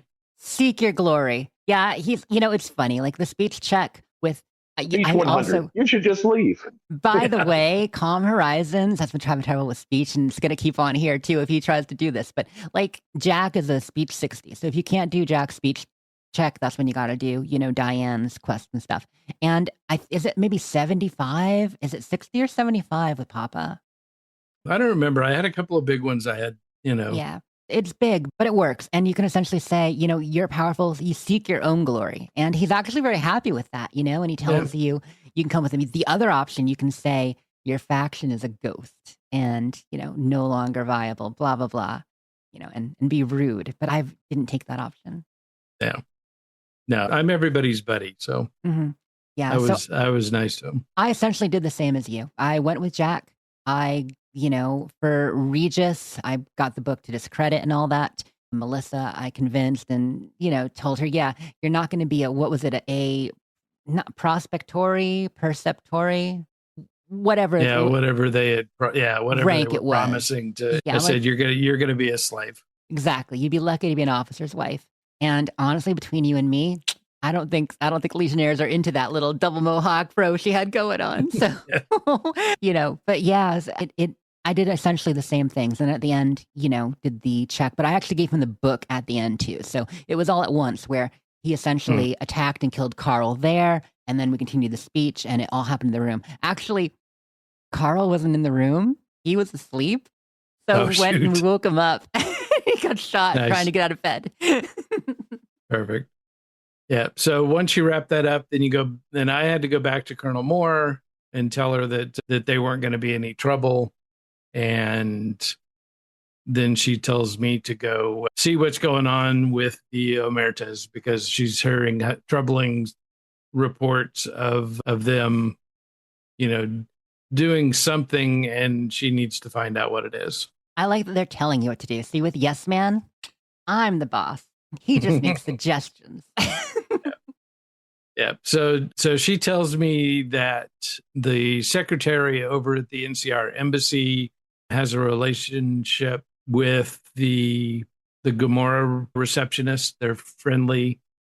And, so you go talk to her. She tells you basically that this receptionist owes her a favor. And so you go cash in on the favor. She tells you to go talk to that you need to talk to Caccino. Yeah, you're essentially there to call on the chips. And she's like, dang, I knew somebody was going to, that would come back to bite us one of these days. But so she mentions that if you're interested in what's going on, talk to Caccino. He's like the lowest level lieutenant that will talk to you. He's not happy about it either. Yeah. No, when you go find him, he's like, what? So what you went through, like, by the way, Ray, are you allowed to gamble in this casino or have you been, blocked from gambling? No, I've been banned for years. Yeah, no, I'm banned, but I do have a nice suite. Oh, beautiful. See, so they know you. That's good. But the coffee was sweet. You find Caccino and he is like, so obviously this is a very mob themed kind of the Omertas in general. There's this gangster vibe going on, as opposed to like the Rad Cats vibe from the chairman. These guys are more of a gangster vibe. And Caccino, he's just like, what does he call you? Like, he's just like, half a dickless wonder. Like, he's just calling you all kinds of names. Yeah. Well, so I was in his room when he finally found me. Oh. And so I said, while you're here, look over there. Turn around and let me see your inventory real quick. So I took his key. Yeah. Oh, and, you got the key. You didn't just take the book from him there? Yeah. So I had the key and I got the book. Mm-hmm. And then but he took off immediately after I pickpocketed him. Oh, so he detected you? No, he didn't detect me. He just was, he was like, oh, I need to go sit in this chair down in Brimstone. Oh, because yeah. that's Yeah, where my that's in the- character's supposed to be. Oh, so you ran into him in his room. Oh, that is funny. I see what you're talking about now. You got it all there. And he's like, Yeah. wait, this is where I am for this quest. So I went back down, found him, and so the one thing that I don't have the ability to pass any kind of a check on is barter. Oh yeah, me Right. too. Yeah, you So can do my that with him. character's, my character's barter is up to 11. Oh, the big 11. Final tap. Exactly. That popped in my head too. My barter goes up to 11. Which is actually low in this case. It varies. So I just took the 100 caps, and I didn't really care. I even though I spent a huge chunk of change at Big MT, I've made most of it back gambling. So, we're back in the money. I don't really care how much I get. Beautiful. Beautiful. Once you actually talk to him there and you have the journal, he definitely changes his tone a bit. He goes from a really, condescending, don't bother me tone to Yeah. working with you. Yeah. Yeah, but he lets you in pretty quick, which is also the funniest thing. So when I pickpocketed him, I was in Brimstone, right by the chair. And so you get it there, you pull Yeah, it out me of his too. butt Right. and you hand it to him. He's like, where'd you find that? Literally, I just took it out of your butt. pants. Yeah. Yeah. So he tells you that he's not sure what the bosses are up to, but there's these two guys that they brought in Troika. Yeah. So go check, see what you can find out from them about what the plans the bosses have. So I went to Clarendon and pickpocketed him, got his key out, went upstairs, got his snuff tapes, and came down and said, dude, what do you got going on here? And, told him, that if he would leave town, I wouldn't report him. And so he says, I'm out of here. Yeah, And he's And so easy he- enough to convince. the bloody scene you stumble into, there's rooms with bloody trails dragged, with bodies dragged, obviously. Yeah, right next to his room is the room where Troika had been framed for murdering a prostitute. Right. I saw the room, but I didn't do anything there. I just went downstairs to speech check Troika. Yeah, I just did Troika. I didn't do Clan at all this time. Last playthrough that we did, I did Clan. I ended up fighting him in his room, as I recall. But this one, I just did Troika. Are these the guys where one of them you have to go get the chlorine and the other one you have to go get a weapons stash? Are these those two guys? Yeah, they are, involved in gathering weapons for the Omertas. And this is okay. See, I sort of backwards stumbled through this a little bit because I'm with Mr. House, Mm-hmm. but I was kind of interested in this whole chlorine thing because I was like, oh, they're making bombs and stuff. This could be helpful or whatever. And where I sort of missed the point that the Omertas want the chlorine so they can just blow up Mr. House, or the strip or whatever while the battle's going on elsewhere. Exactly. I sort of missed that point until the end, so I had to I played all the way through it, and then I was like, oh fuck. So you started Because playing into what they wanted instead of working against failed, them. You failed Mr. House's quest. I was like, oh shit. So I had to reload and go back and play it a little differently my second time through. Yeah, you got to watch which side you're going for on this one very much because obviously you want to work with Caccino against the bosses through one of these two vectors. But you cannot play right to the end and then let Caccino get shot, and we'll get to that in a minute, and, work with Big Sal. Which, by the way, it amuses me that his name's Big Sal, but everybody calls him Big Saul, right? Saul, yeah. I feel like... I don't know, is that how they pronounce it? That's not just their accent or something, right?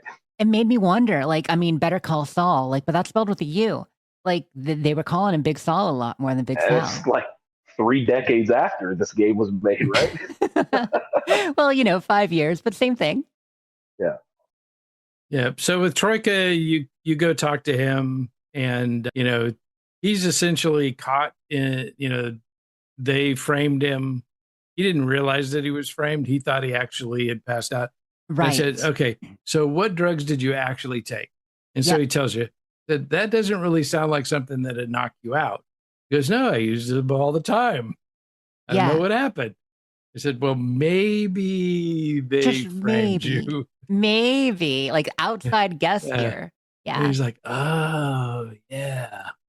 So, it said, if you clear my name, I'll help you out. And I said, oh, no, no. You work for me now, dude. I am telling you that you need to go blow up those weapons. Wow, that's where you did it, huh? Because Hey. he's Oh, got, that's cool. so he made some thermite because he was worried, he needed some protection, because of all, because of everything going on. And I said, yep, you go down there, you plant the thermite. I'm not going to do it. I know some other people may have to, but I am not doing it. You're doing it. And so I mean, he he's owes like, you okay, one fine. after helping him, clear his I name. didn't help him. I mean, you at least let him know that he wasn't actually responsible. So now that he knew, he felt less guilty and could get out of his contract.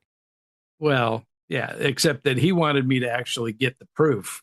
Right. Well, I did it the opposite. So before we get to the thermite part, I actually talked to him and he's like, if you can get me out of my contract. So I actually went and I talked to Big Sal and, convinced speech checking with Big Sal that, the dude's strung out anyway. He's becoming a liability. He keeps doing these drugs, keeps causing a scene.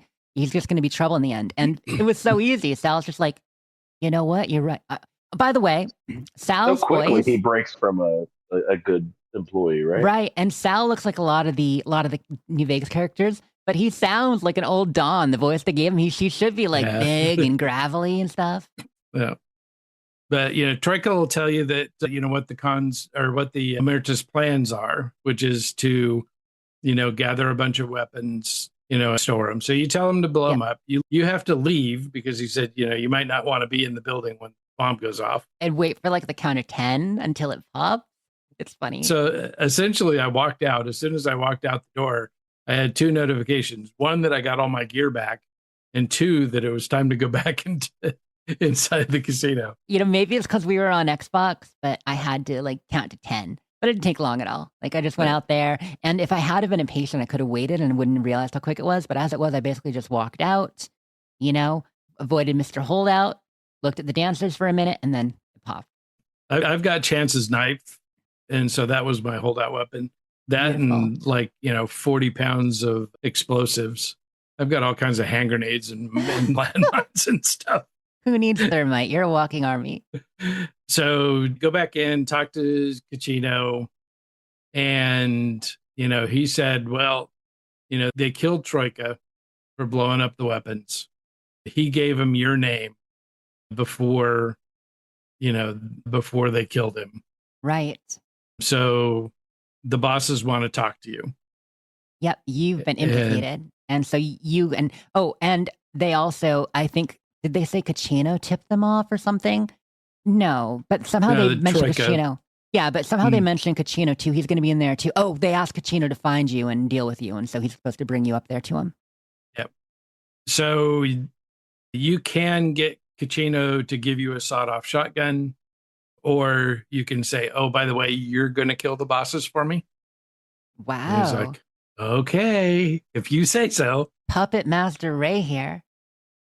And so up to the boss's office, you go in and you sit down on the couch, and Big Sal's letting you know how it is.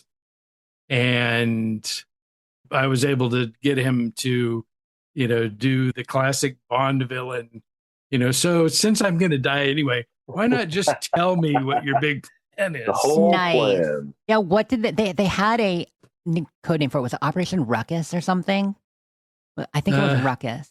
It was. I don't remember, but it was pretty funny. So essentially, they were, their part of the plan was that they were supposed to blow up Mr. House and take over the strip and kill all the NCR, and that Caesar was going to let them have the strip, and so you're like, okay, great. And so they said, okay, well, time to die. And so Cachino takes out Big Sal, and You took out the button boy? then I hopped up and took out, what's his name? The Button Man or Nero? It was Nero. Nero. Yep. And so that as soon as I killed him, that's when all of a sudden all of the Legion quests start cascade failing. They mad because that was their plan. If you got it revealed to you, like not everybody gets to that point where they actually know what the plan was, except that they were going to cause a ruckus of some kind. But yeah, they were going to, for Caesar, disrupt activity on the strip, cause some explosions, and try to make their move to become the dominant tribe. And they wanted to get rid of a lot of the nickname for them for Mr. House Among the Omertas is "No one's home" or "No one's there," something like that. Not at home. I don't remember the. I think they call him Mr. Not at Home. Yeah. Yeah. And that was supposed to be simultaneous whenever the battle at the dam is happening. Exactly. Whatever, right? Yeah. Okay. And that's why, so, Clandon was making bombs and Troika was getting them weapons. So one's a weapon dealer, one's a bomb maker. And that's where they're stocking up on that stuff. But of course, we destroyed them. Now, if you don't. I'm sorry, go ahead. I was going to say, if you don't employ Troika to go and set off his own thermite, and instead you're a sucker and you want, him to get away, and you can go do the thermite yourself. Then you got to get downstairs. You got to get into that room, sneak in. You got to light it. And then everybody's kind of on high alert, trying to kill you while you make your way upstairs. Oh. Do you remember which route you took on that, if any? Did you not do the thermite at all? Did you do the bomb boy? I didn't. This thermite stuff is news to me. So that was not a path. I didn't even know about that. Yeah, you probably did Clandon then with the chlorine. And that would make sense. Yes, I did that stuff, but then that's when I sort of realized when I finished all that, oh, wait, I shouldn't have been doing this. Yeah, and I mean, you can work with him up to a point, but ultimately, you got to blackmail him or kill him for him to get out of there. Either of you guys Spanish speakers? What does Omerta mean in Spanish? I mean, muerte is death or dead. Oh, right? Yeah. Let me do a quick translation, see if it's in there. Yeah, a code. A code of silence or conspiracy of silence. I like it. And they're gangster. Yeah. That's cool. So I headed back to the dam and let Colonel Moore. Colonel Moore. Colonel. Yeah. Told her that that the Omertas were dealt with and that their plans are no longer in play. Same. Yes, ma'am. Thought I did a great job. Yep. And she says, okay, well, then now I need you to go check out Mr. House. Woo, it's time. The house always wins, part 5. Yeah. And I said, well, I would, but, I've got this other thing where, I need to take a journey and, find myself. And when I get back, then I'll deal with Mr. House. Exactly. Well, actually, but no, actually on this one, our next quest in 2 weeks is actually, we're going to deal with House and the BOS. We're not doing Lonesome Road. We're not doing Lonesome Road until after. I thought Lonesome Road was coming up. So no, Lonesome Road is in a couple weeks. Right now, we're going to, after feedback, we're going to do House and the Brotherhood of Steel. All right. Well, fine. If the Colonel wants me to go take out Mr. House, then I guess I'll go take out Mr. House. She can wait, though. Take your time. Go get kicked out of a few more casinos. Because I was getting so many levels and was having to deal with all the robots in the big MT, I took a robotic expert. Oh, wow. So you can hack things now. So I'll have to go see if you use that on Yes Man? Shut down all of Mr. House's Securitrons. That would be the best because it'll be sneaky and you can either program them to fight with you or at least hack them so that they shut them down. Yeah. Can you do something fun with Yes Man with robotics expert? I don't know. I have to go see him. I haven't seen him since I wiped out Benny. Yeah, he's not working for Yes Man. Just there by himself doing computations in that room. So one thing before I went to deal with the Omertas, I did send Boone home. Any particular reasons? Do you have a relationship with him at all? He gets messy. No, I thought I was going to be doing too much sneaking. Be trigger happy? And yeah, I didn't want him taking anybody out. So I don't know if I'll pick him up before I go to Mr. House. I don't know if it's one of the mods that I'm using, but so far, as we've been going along, I've picked up a few bobbleheads. Not bobbleheads, snow globes. I was gonna say, wow, how'd you get those? That's impressive. And so, like when we were in the Big MT, I picked up the Big MT snow globe, and it immediately transferred it to the Lucky 38 and gave me 2,000 caps. Awesome. So I've been picking up snow globes and not having to go back to Mr. House. So it'll be interesting to see if after I kill Mr. House, if I still automatically get paid for snow globes. That's a really good point, because if it's a mod that does that, right? Like it's not automatic for most of us, or is it automatic? I'm not sure. I don't know. Yeah, I don't remember either. I only brought back, I think, one or two. So yeah, the ones I had before I met them. When I first went to meet him, I think I had 6 of them on me. Mm-hmm. Oh, good Lord. Yeah, You've already been all over the damn map. Few of them for sure. But yeah, that would be really funny. You know, it's just, it's in a trust. They'll buy it no matter what. Yeah. All right. So that was the NCR side of things. Yeah. Anything else you want to add, Andrew? Because I mean, Ray and I covered our bits. I think you covered yours while we went through, but yeah, most of my stuff was covered through there. Like it's the Omertas, you know, a lot of people have gone through that. I think we heard some of feedback people even talking about that already. Yeah, there's a lot of distractions in this place. I got mixed around on the floors a little bit. It took me a while to find that lower level of the dance hall. Oh, you can get Kachina was sitting. I got twisted around. I mean, every time in that place. Yeah, and the getting into that, like getting upstairs to Zawara, like that's the whole thing too. But we'll let other people talk about that part. And there's like a courtyard area that I don't know that I'd ever like gone out and ran around in before. No way. And yeah, out the back. Shit. There's like a whole big out the back area, and then go up the stairs, and like it's almost like the interior motel courtyard of exactly what it is. Something like that. Yeah, you can find like, I mean, that's I think where you meet Joanna, and you know there are a number of guests there, and I mean, and dancers and hotel rooms. I just forgotten about it. I was like, wow, this place is damn huge. Ray, is your fancy room back there? Is your suite in the courtyard area probably, or is it in the building? I never went to the room. Oh, so who knows? You just have it, you know. Oh, that old thing. I don't remember where. Yeah, I'm not sure. Yeah, it's just, you know, I've got a room in every casino, so yeah, there isn't any place now where I haven't been kicked out.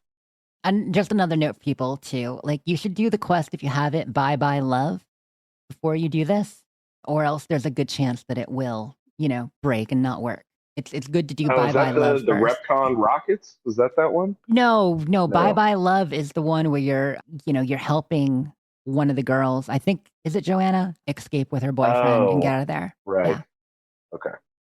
Well, good. That wraps it up. We really look forward to you guys' feedback next week. If you did Legion side or NCR side or Yes Man or any of that. Looking forward to it, folks. Yeah, I don't think we've heard from our Legion person in a while. Nope. Jeff isn't doing Legion this time. We made him do Legion last time.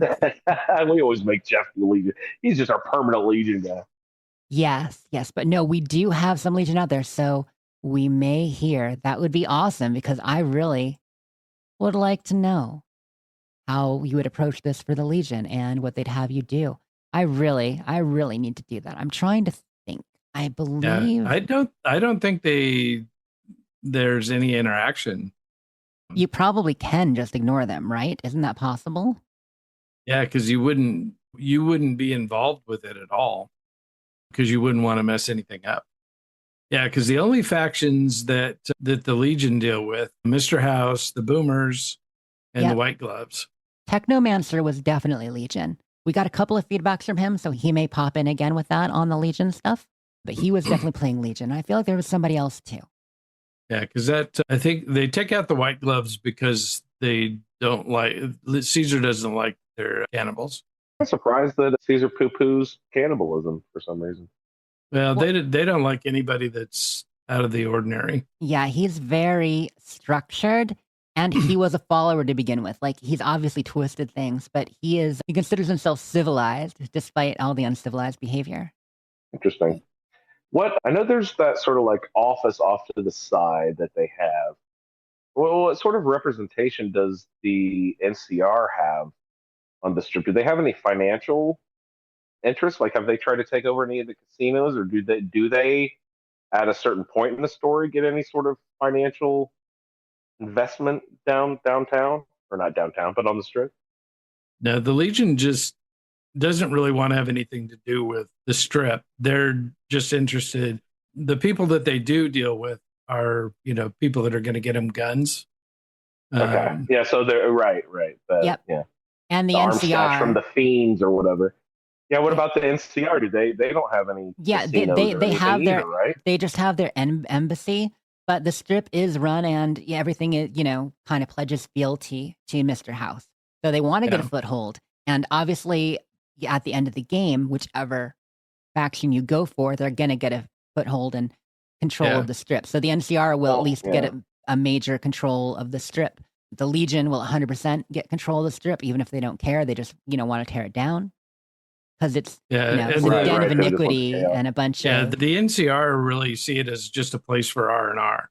Right. For their soldiers to look forward to blowing off some steam. Yeah, they just rather it cost so they don't less. want to control it or whatever. Okay. They just, they want to negotiate a better deal than the way Mr. House is getting... Like everyone with every casino. We'd like the house to pay out a little better. Of course. Well. Beautiful. I think... Roundtable stuff. So it looks like Calm Horizons is yes, man. Okay. Yeah. So it's only Technomancer that I know of for sure. Well, y'all ready for some Iguana Bits? Coolio. Let's hear them. Jessica, to the office, please. Jessica, to the office. Your Iguana Bits are ready. Please come pick them up. Okay, we're going to make these pretty quick bits tonight, unless you guys have some input on them. First off, I'm sorry, you guys. Elder Scrolls is being shut down. Kiboshed. Bethesda is shutting down the Elder Scrolls game. Mm-hmm. The Elder Scrolls Online is done? Nope. Oh. Castles? Nope. Oh, Castles. Nope. Elder Scrolls? Yes, Blades. Blades. That one. Okay. Blades. That game that came out in what? Like 2018? I haven't heard anyone mention that in 5 years, so no biggie, probably. It was still running, it was fun except for all the... I enjoyed my couple months with it, but it got a little frustrating because it's very much the kind of mobile game that makes you stop and wait. So much hurry up and wait and daily locks, and that kept people from playing it. It really, at first, you can do a lot, and then it's like, if you want more, you got to pay. First taste was free.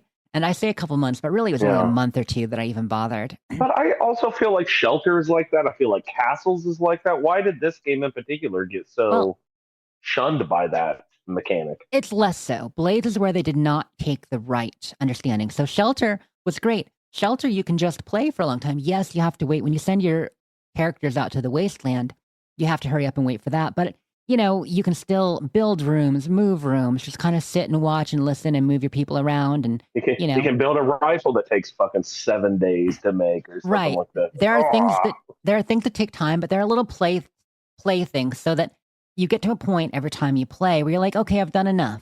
You know what I mean? Like, even though you get locked out of a lot, you could still play. Whereas in Blades, it was very much, if you want to build this thing, you hit this wall. You and must this stop. is the only goal you have. Yeah, you kept running into the only thing you can do is this. And that is true. When on Shelter, when you send them out on quest, they were running in the background, so you could be doing other tinkering with your shelter while they are doing their travel. So yes, exactly. It felt better. And with Blades, they just nickel and dimed you. Far too much, far too quickly, far too limiting. And it's funny because now, until the game is done, like for these last couple of months it's going to be around, they've made everything in the shop like extra super cheap. So you can go in there, you can pick stuff up, you can get everything, you can boost things and all that, and it's like almost free. I mean, it's not free. Should we go download it before it disappears forever, just in case I do ever want to feel like playing it? If people want to check it out, this is the time, like while it's still here, because you can finally play for cheap and actually advance. But honestly, while I enjoyed it, and I enjoyed the little dungeon runs and trying to get a better score and finish it, like that stuff was fun. But the building up the town, which should have been the best part, was just really frustrating. And I don't know if it'd be better now or not. Oh, that's too bad. I actually got a new phone from Blades. Like, that's how excited I was for it, because I had been on the same old phone for a while, wouldn't run it. So I got a new phone just for Blades. That's great. Yeah. Do you think they learned anything valuable from putting Blades out? I do think they maybe learned what does and doesn't work as well in those kind of games. But for instance, Castles came out now, and Castles is better as far as that. It is closer to the Shelter algorithm, where there are multiple ways to play, multiple things to do, and have fun. But of course, it's a little bit late. People are just like, we got Shelter, and it was like, in 5 months, I'll be playing Fallout 4. Like, what a perfect setup. Of course, I'm going to play this fun game while I wait for this next game. We got Blades. We're like, this isn't Elder Scrolls 6. Oh, we got a trailer. Okay, I can wait.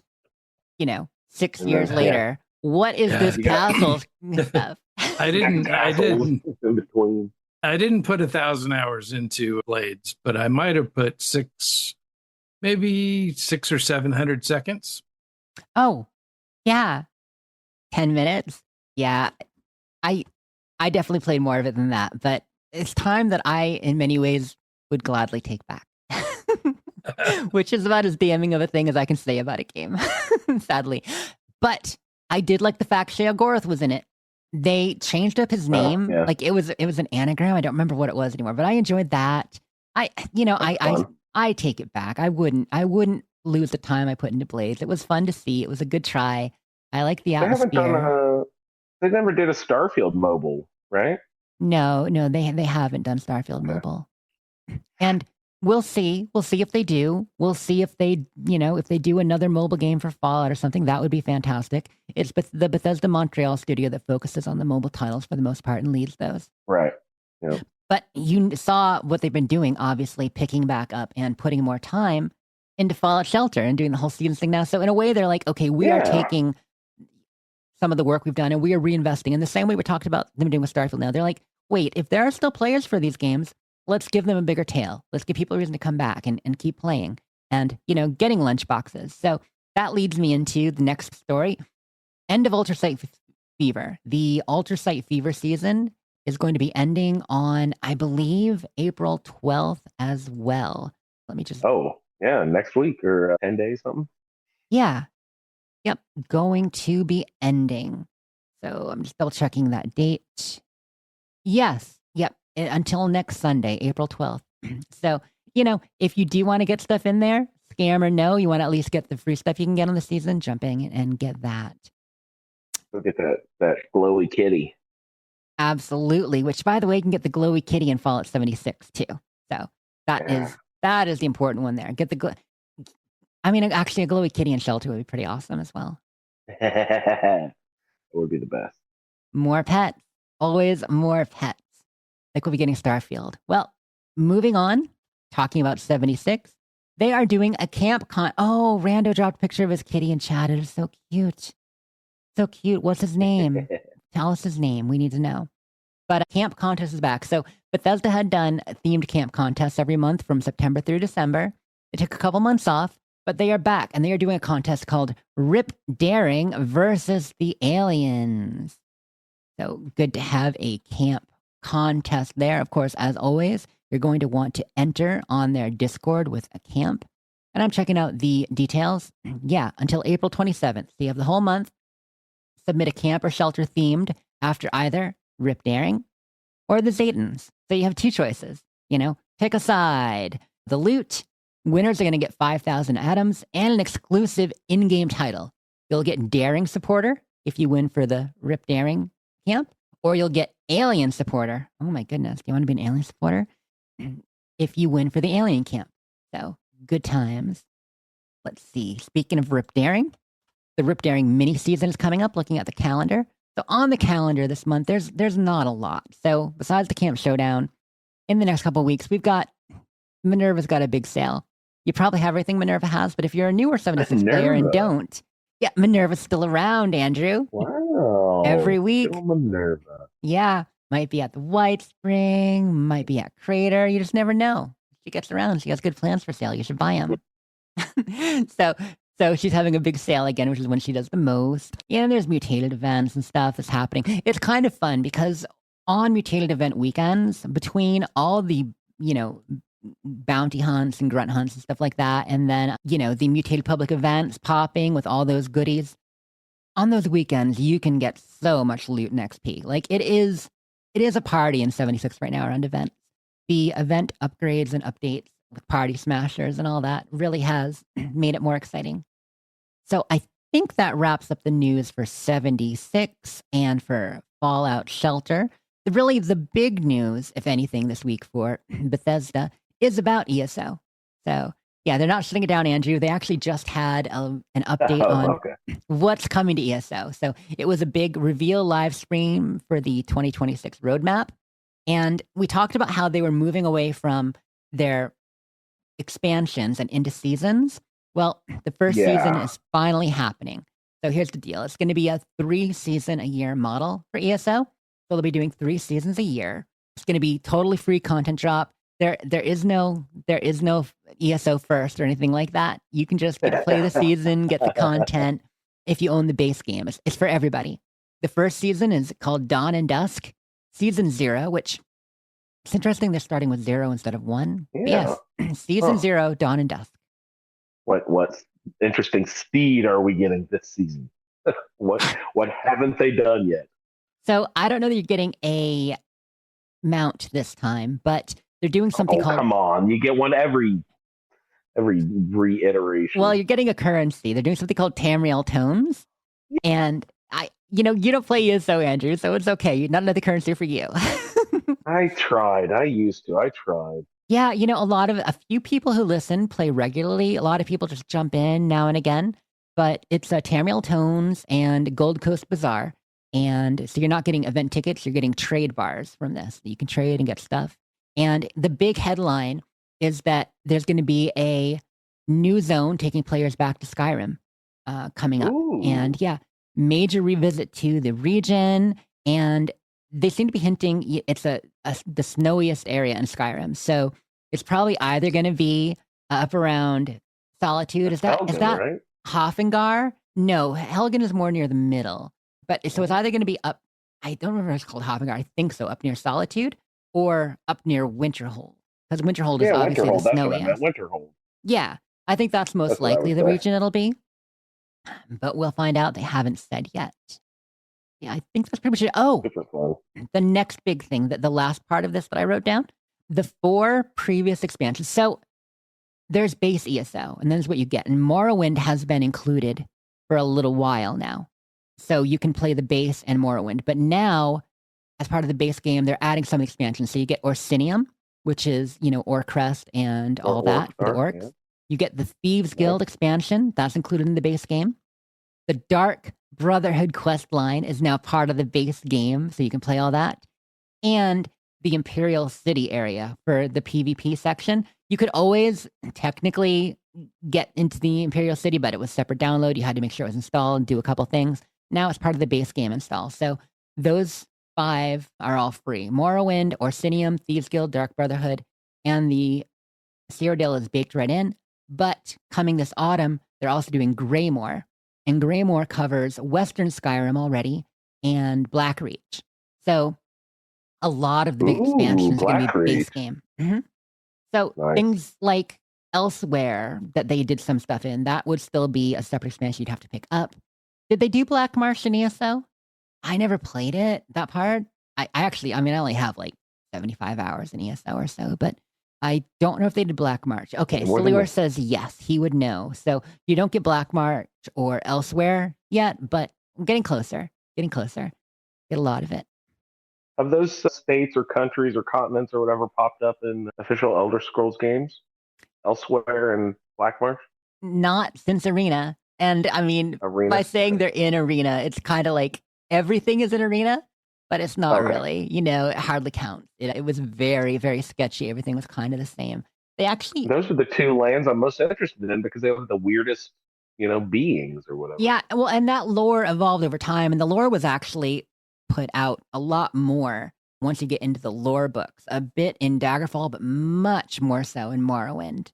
When you had Michael Kirkbride writing a lot of the books and such like that and really fleshing out the areas. Because the idea with Arena back in the day, and this is really inside stuff that they occasionally talk about, but they had planned on releasing expansions to cover each of the provinces in a little bit more detail. So they ended up being pushed out the door, and so it was all just kind of sketched out besides the starting areas. But the idea was they would do the initial area for arena and just the arena area, and then they would do each province one at a time as a release. But it just didn't happen, and that's good because honestly, Daggerfall was such a step up. And then when they brought everything together and they got the dream team together and put out Morrowind, like that was also a major step up. And I feel like without making Elder Scrolls lore so interesting and diverse and weird, like it wouldn't be what it is today. Morrowind was really the foundation, and Daggerfall a bit, but Daggerfall was still a little bit more generic fantasy, even though it had some flavor to it. And Morrowind went all out. Okay, so moving on, just a little bit of drip of Starfield news here. I'm hitting all the other Bethesda news. So a little drip of Starfield news here. It is coming out, not just the update and all that on the 7th, but it's also coming to PlayStation, as we know, on April 7th. And there are some PlayStation exclusive features. So any of you console warriors out there who are still bitching about it coming to PlayStation gamers, I'm sorry. They're getting stuff you didn't get. Yeah, but it's nothing big. So PlayStation 5 Pro is going to have some special features. So they're going to get a special 4K rendering mode for the Pro. And the DualSense controller has different buttons. So you're going to get adaptive triggers. So you get resistance and feedback with your weapons and stuff like that in a way you can't on the Xbox controller. There's going to be a light bar. So if you guys don't know, the DualSense controller has a light bar area, and it shifts color to match your health on the ground. So as your health bar changes or your starship, hull strength and health goes down, it's going to pulse red when you're in danger and be white when you recover. So a lot of games will take advantage of that feature. So it's kind of cool. Your controller will turn red when you're in trouble. The touchpad, the touchpad actually lets you change POV first and third person on the left side. If you hit on the right side, it opens the map. Like there are a couple of shortcuts by pressing different places on the D-pad. So that's a cool feature. And finally, you can have your data pads, audio logs, and the ship intercom chatter over the intercom play on your controller speaker, which let me tell you is the worst thing in the world. And I'm holding up my DualSense controller right now because I do have a PlayStation controller with me. So there's a little speaker here, and this button I'm pointing at is the mute button, but it can actually play chat and sounds and all that through this speaker. You can imagine how fantastic this little tiny, I'll hold it up, little tiny speaker is.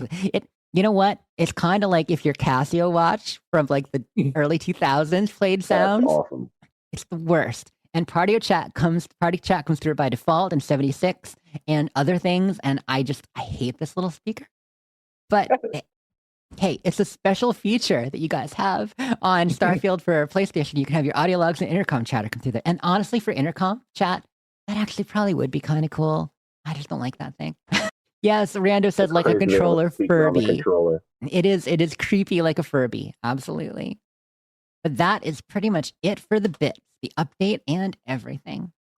Beautiful. All right. I don't know that we have a ton more to get into. There was just one last shout I wanted to mention was we've been, chatting on the podcast and then Discord the last couple weeks about our Rad Riders Fallout Feed motor club. Yeah, it's nice. We have at least 5 members already with stickers and magnets, and some who already had them. Mm-hmm. And we're putting stickers and magnets on our lawnmowers or mopeds or whatever sort of weird little vehicle thing, or I don't care. It can be your push mower, So Jess has actually designed some really cool looking signs and stuff. She's kind of, exploring some artistic side of this. So it's been really fun to see that. What were those like? Yeah, you said you wanted to have something. You're like, well, why don't we put like a little sign or something in the shop or like a sticker, like something specifically for Rad Riders. And we're coming up with the idea, like a logo and Fallout Feed Motor Club, FFMC and all that. So yeah, I was doing up a couple of designs. I did one in the style of a 1950s ad and 40s, 50s ad that I thought was really cute. And then just one that I think would be good for a sticker for the Fallout Feed Motor Club.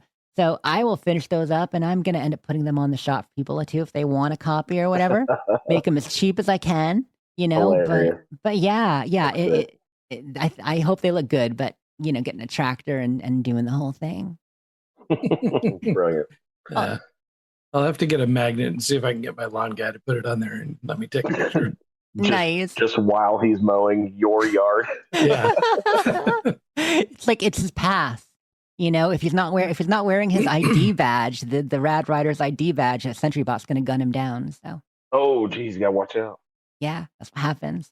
But so we got the Rad Riders. Another quick shout out. Just want to shout out Starborn Saturday, our little photo challenge we do every Saturday. Lee's been joining in. Rando does occasionally. Sulior pretty much does every week, and a few other listeners. So yeah, if you're on Twitter at all, and this week I put it on Blue Sky too, feel free and join. Our themes this month are specifically to welcome the PlayStation players and newer players or people just coming back.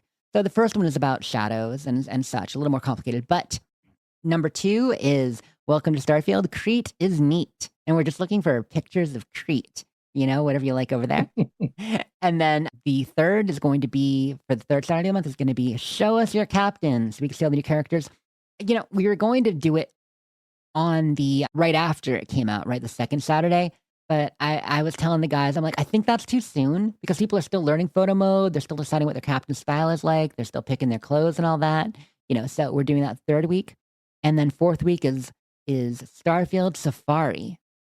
And so just like the craziest or weirdest aliens or whatever you like, just out there in the wild to share a pic. So nice, easy, open themes this month. And Beautiful. My last shout is not really a shout, but just a mention. So we talked last week a bit, or was it 2? I think it was last week, about the Dr. Pepper brats. Bratwurst, yeah. Yeah, was that last Ooh, do you have a week or live report before? about that? Huh? No, well, no, not exactly. Here's the thing. I tried to get them at my local Speedway. So I did make it to Speedway. They didn't have them there. Okay, so I couldn't. Oh, that is such a depressing trip. Oh. But, and then it was a very, very rainy week. I did not get out on my bike at all this week. Like I was like, oh, I'll maybe ride somewhere and try to get them or whatever. But I found out 7-Eleven near me does have them. So no way. Great. I hope to have a live report for you next week because I should make it out to 7-Eleven tomorrow.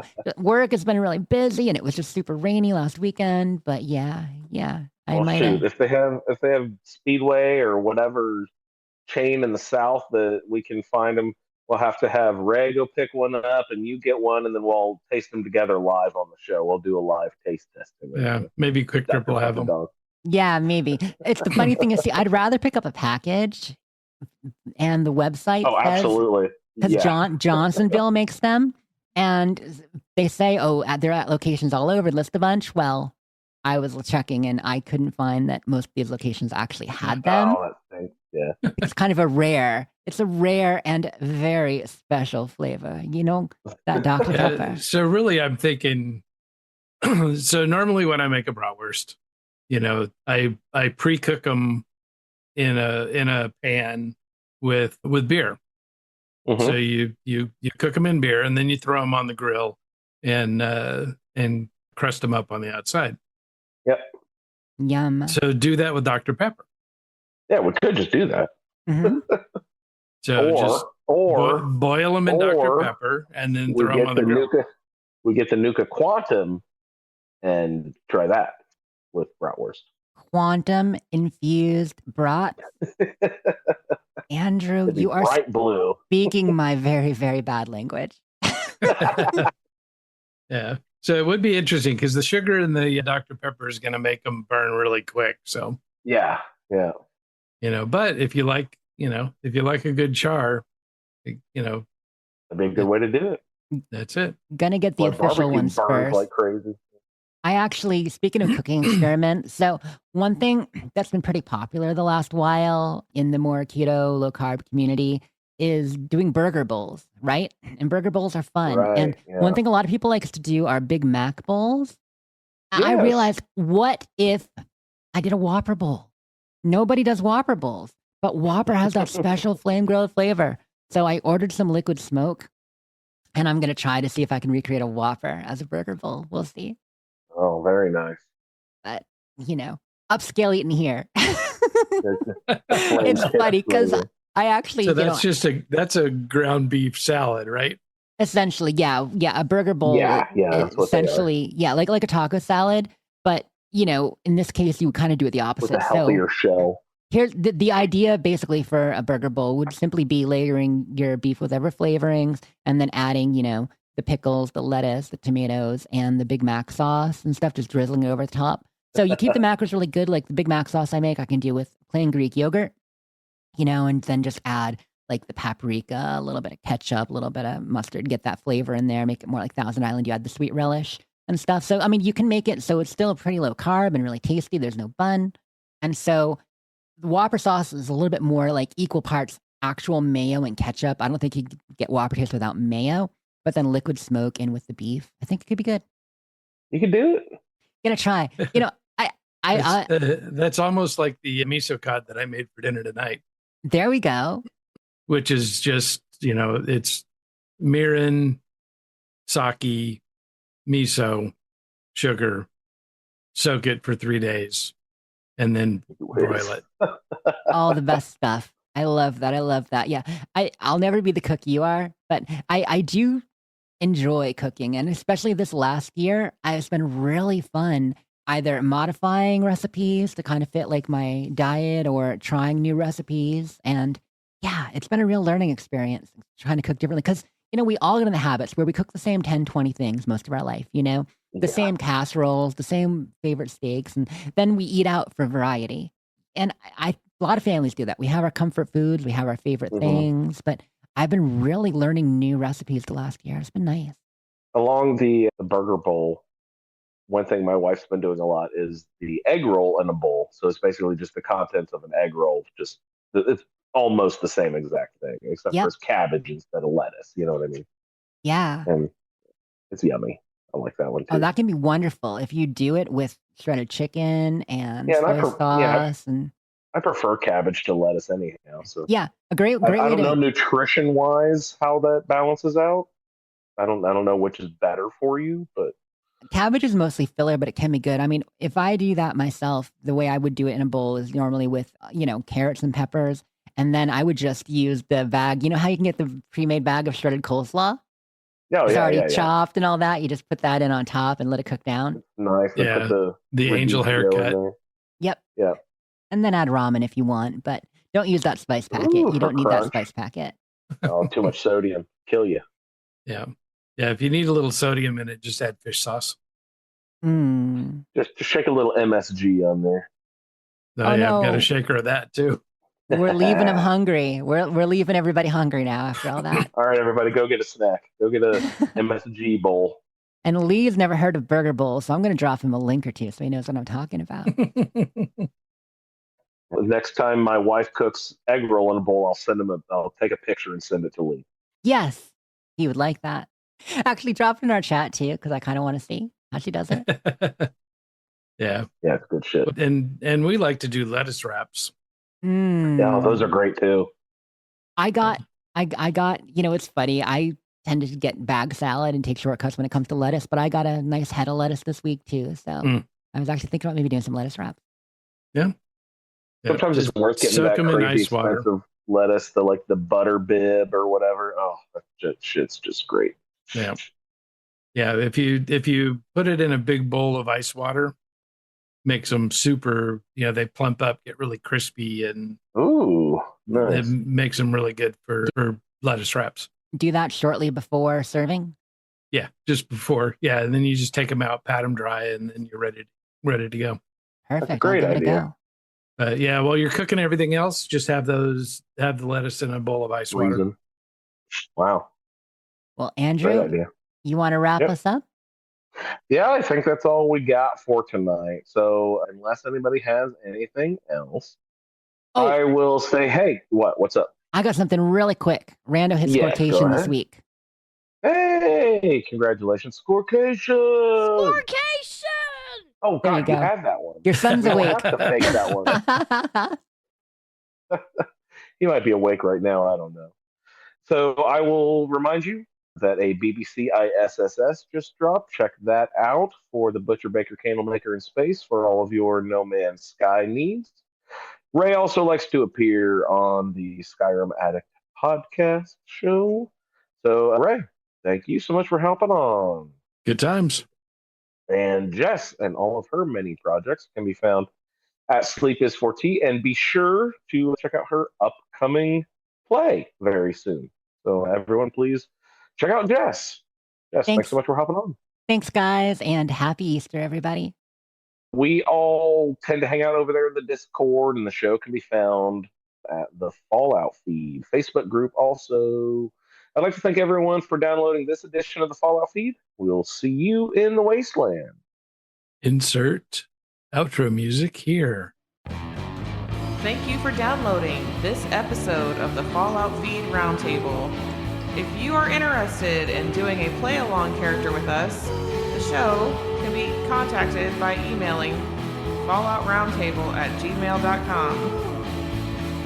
For the Roundtable schedule, our Amazon link, and all other show information, please head on over to asapodcasting.com, where you will find the Fallout Feed, a Skyrimatic podcast, our YouTube channel, the Chatterbox, as well as other content.